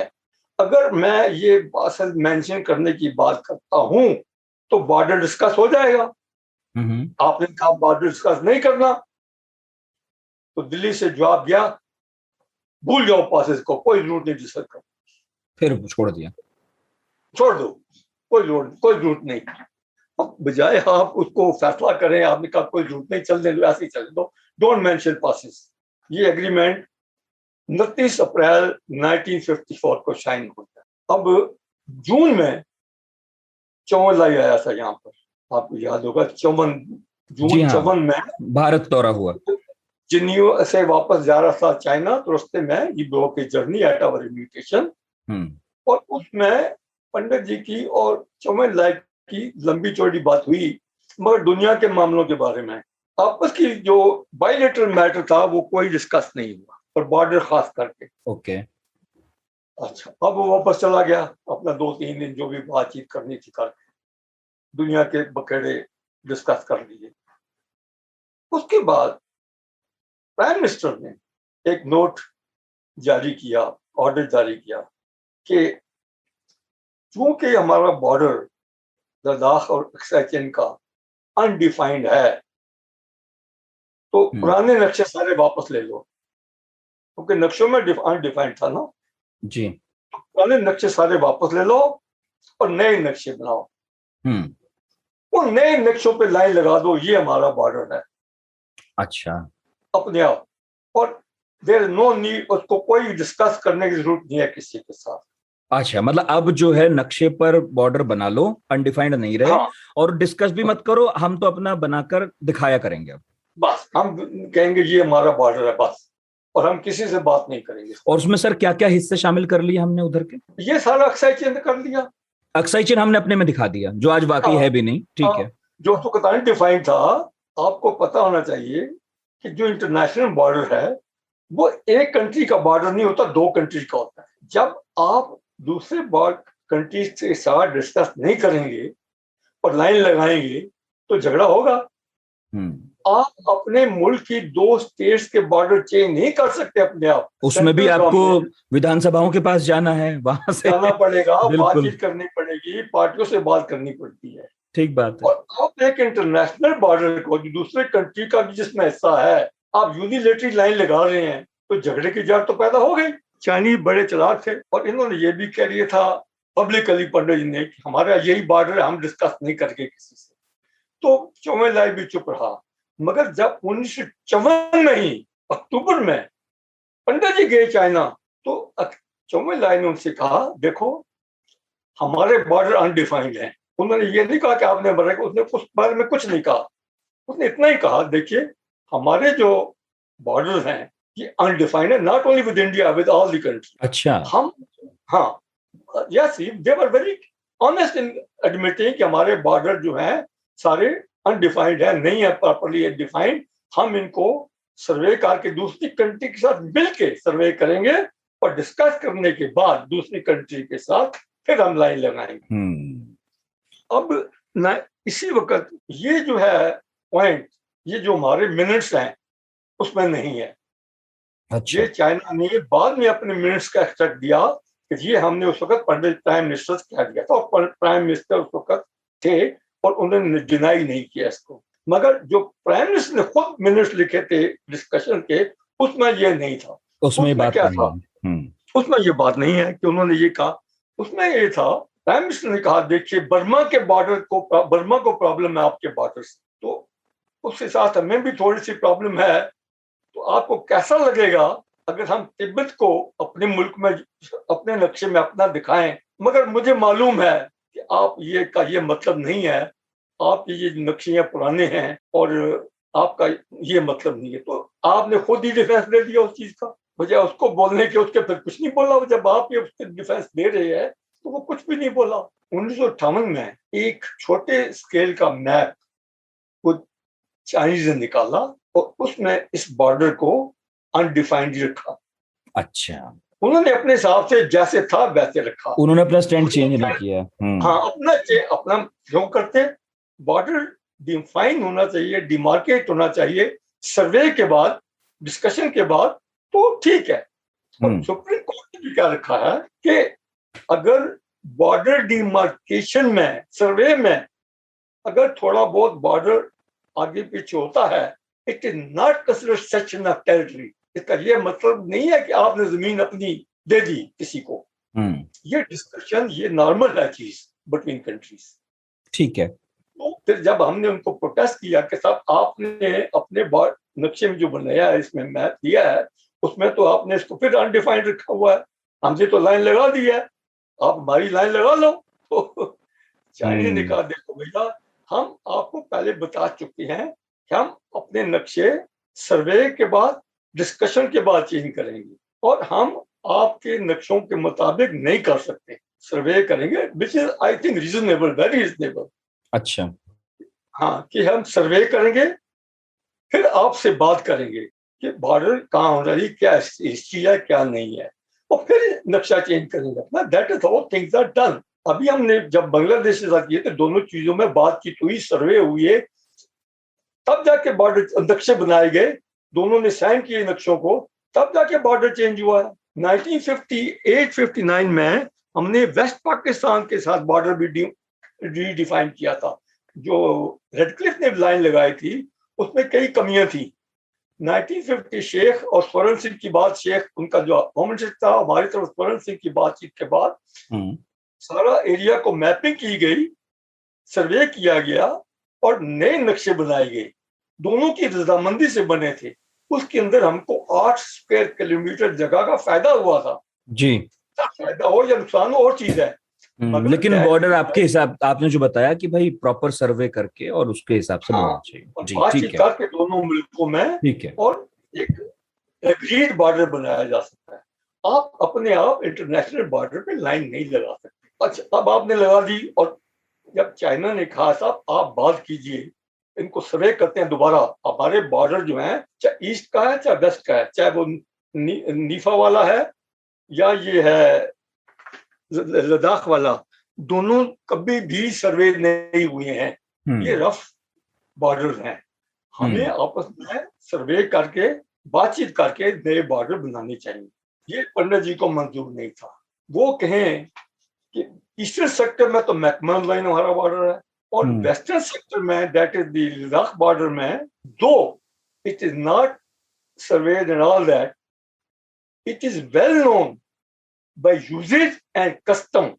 इसलिए ना भी डिमार्केट, हमें मालूम है मैप कहाँ है, बॉर्डर कहाँ है। अच्छा, अब ऐसे बॉर्डर नहीं होते।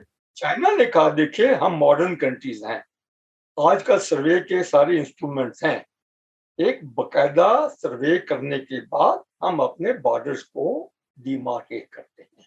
वो पंडित जी को मंजूर नहीं था। एक बड़ी जायज बात थी उनकी कि साहब आइए डिस्कस करिए, सर्वे करिए, और फिर जो भी बॉर्डर आएगा, चाहे आपको फायदा हो चाहे किसी को नुकसान हो, इस मटेरियल, बट एक प्रॉपर बॉर्डर बनाते हैं। प्राइम मिनिस्टर ने कहा नहीं, ईस्टर्न सेक्टर में हमारी मैकमोहन बॉर्डर है, और वेस्टर्न सेक्टर में हालांकि डिमार्केटेड लाइन नहीं है, but border is well known by usages and survey, यानी इस्तेमाल करने से और कस्टम से, रिवाजों रस्मों रिवाज से लोगों को मालूम है कि बॉर्डर कहाँ है। अगर पंडित जी 1954 में चाइना के साथ डिस्कस करके वो बॉर्डर नक्शे चेंज करते तो ये 62 होना ही नहीं था। ठीक है, इसके बाद क्या हुआ सर? चाइना को बड़ी नाराजगी हो गई इसके बाद, और आपने जो हिस्सा वो समझते थे हमारा है, आपने अपने कब्जे में कर लिया बगैर बातचीत किए हुए। और उसके बाद उन्होंने वहां सड़क बनाई, आपको पता ही नहीं लगा। अगर आपकी जमीन पे सड़क बन रही है तो आपको पता लगना चाहिए। 1957 में चाइना ने अनाउंस किया, हमने एक्साई चेन रोड जो कि इसमें गुजर के जाती है, इसमें से तिब्बत तक जाती है, वो हमने सड़क बना ली है।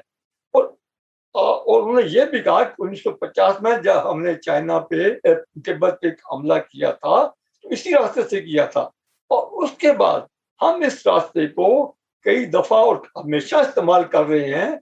जितनी भी सप्लाई हमारी तिब्बत को जाती है इसी रास्ते से जाती है। तो आप कैसे बात कर रहे हैं? बाद में हमारा जो शार्डी अफेयर था बीजिंग में, पी.के. बनर्जी, उसने चौमेलाई से भी कहा कि साहब आपने हमारे इलाके में सड़क बना ली। तो चौमेलाई ने कहा भैया 5-6 साल लगे सड़क बनाने में, अगर ये आपकी जमीन थी तो आप कहाँ थे? आपको पता नहीं लगा? उसने कहा इस रिकॉर्डेड है कि साहब आपकी अगर जमीन है तो आपको पता ही नहीं कि सड़क बन गई। तो चाइनीज सर्वे के हिसाब से सर उन्होंने तय किया कि एक्साई चेन उनका है और उन्होंने सड़क बना दी।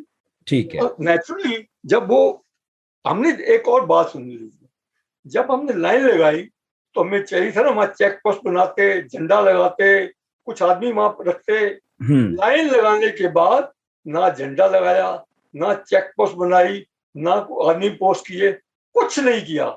वो लाइन लगा दी और क्या दिया, ये हमारा हो गया। ऐसे थोड़ी होता है।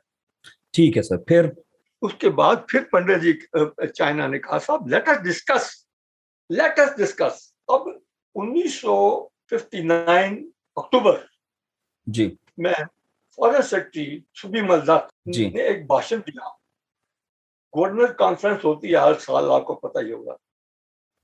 वो कॉन्फ्रेंस राष्ट्रपति भवन में होती है जी। जो 1959 में कॉन्फ्रेंस हुई, उसमें उन्होंने गवर्नर्स को एक भाषण दिया और कहा कि हमारा जो इतना बड़ा बॉर्डर है, सिर्फ तिब्बत और सिक्किम पोर्शन जो कि 220 किलोमीटर है, सिर्फ वही प्रॉपर्ली डिलिमिटेड है। 3500 किलोमीटर बॉर्डर है ऑल टुगेदर। जब वो ये कह रहे हैं हमारे अपने फॉरेन सेक्रेटरी के सारे बॉर्डर में से सिर्फ सिक्किम तिब्बत जो कि 220 किलोमीटर 1896 में ये डिलिमिट हुआ था, तो बाकी तो हुआ नहीं है। इंग्लैंड ने फर्स्ट टाइम 1904 में चाइना में कब्जा किया था और ये उससे पहले हो चुका था 1896 में। तो अब बाकी 3500 किलोमीटर में से 220 निकाल दें तो बाकी तो तिब्बत और हमारा या चाइना का और हमारा बॉर्डर था, वो डिमार्केट होना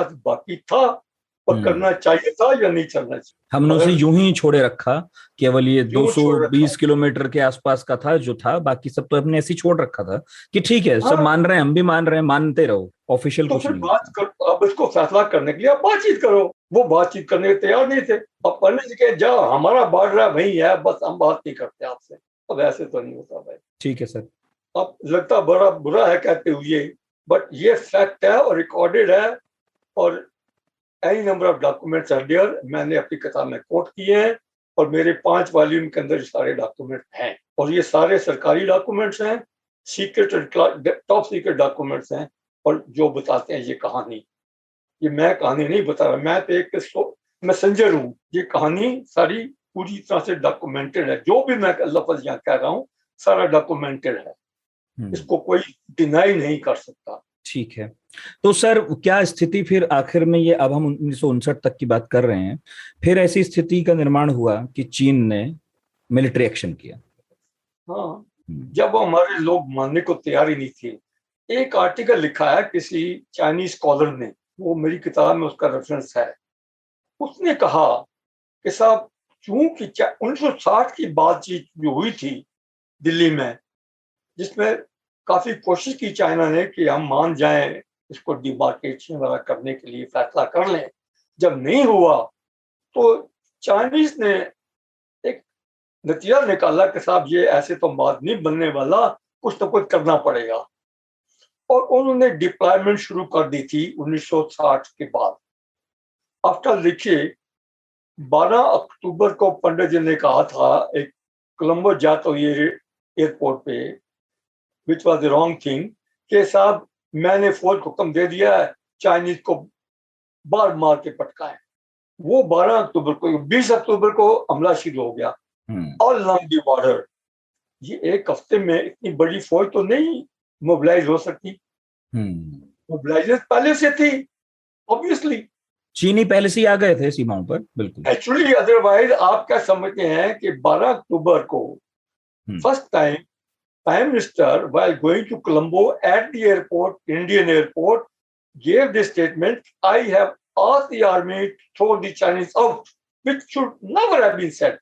तो अब एक हफ्ते के बाद 20 को हमला शुरू हो गया China all along the border.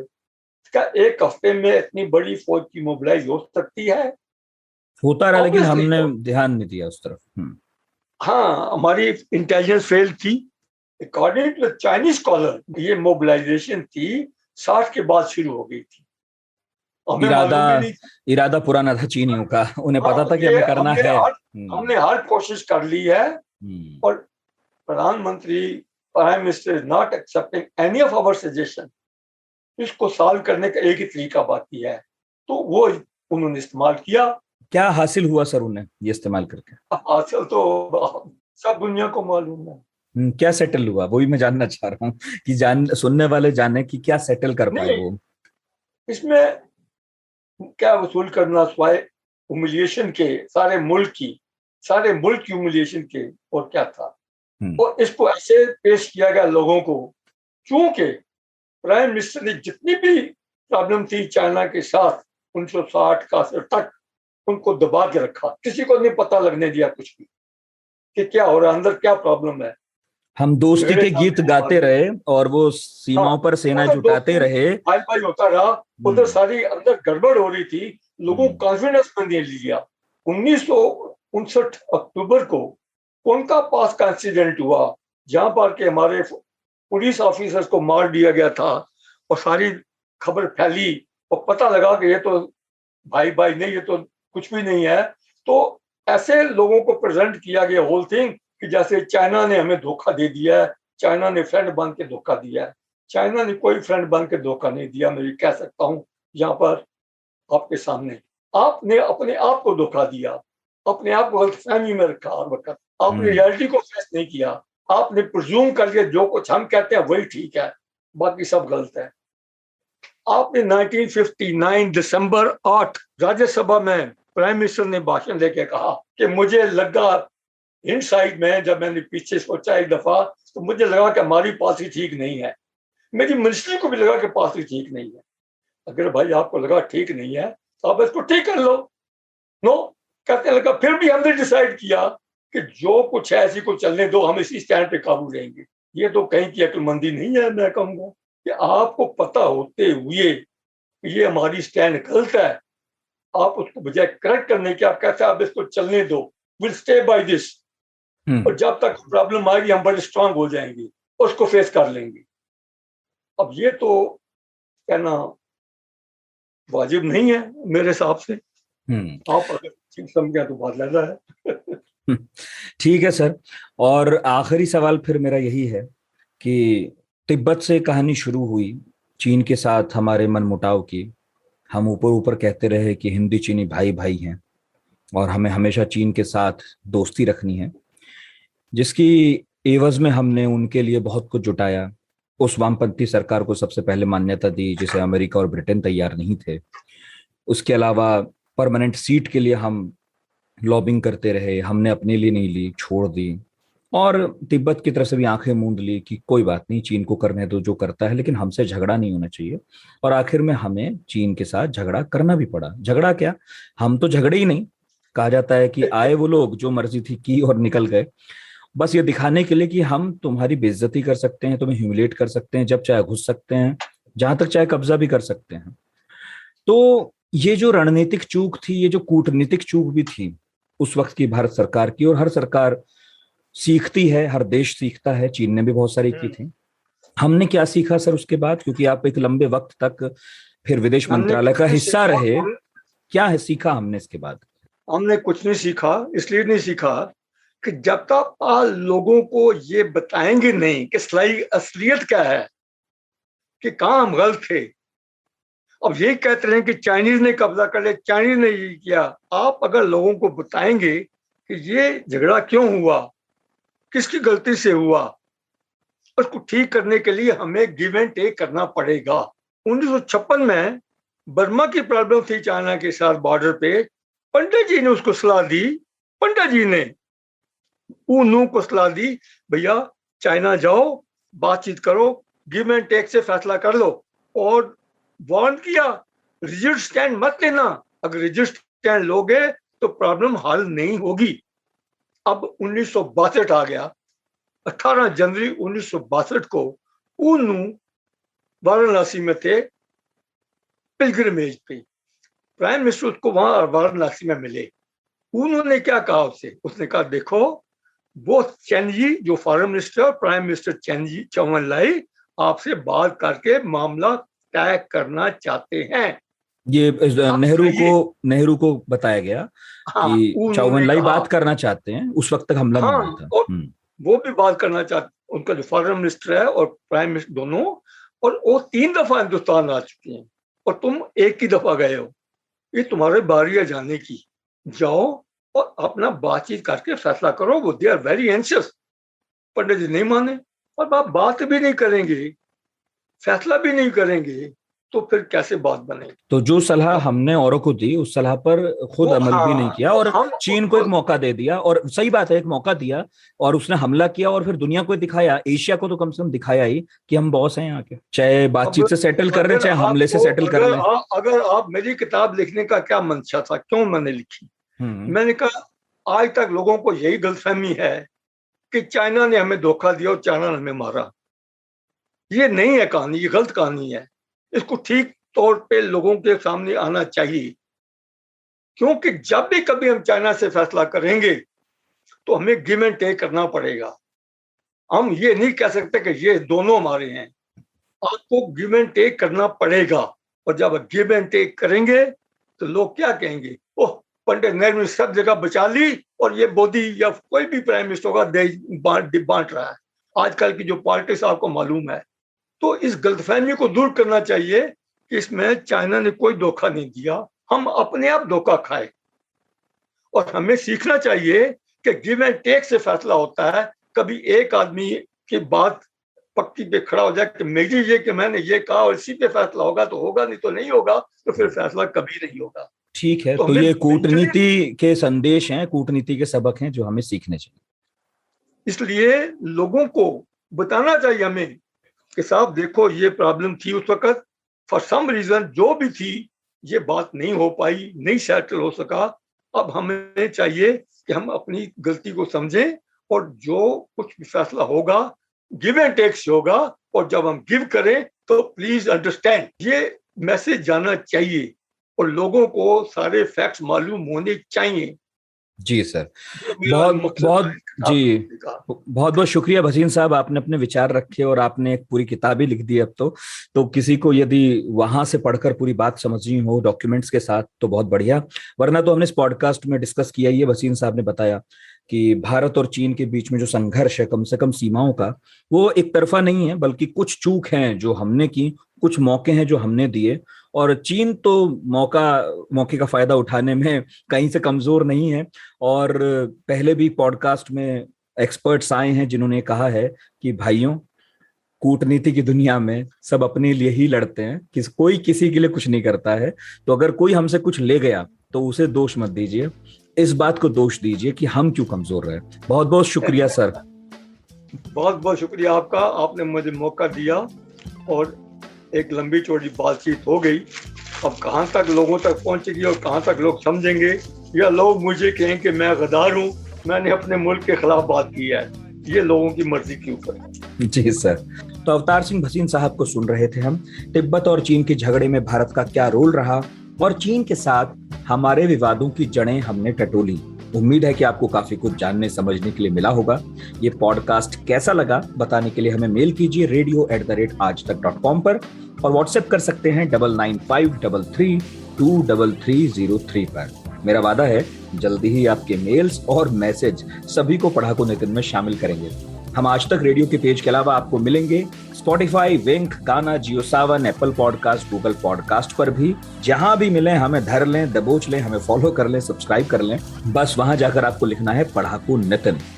तो अब मुलाकात करते हैं अगले हफ्ते गुरुवार को किसी नए टॉपिक के साथ। तब तक पढ़ते रहिए, सुनते रहिए।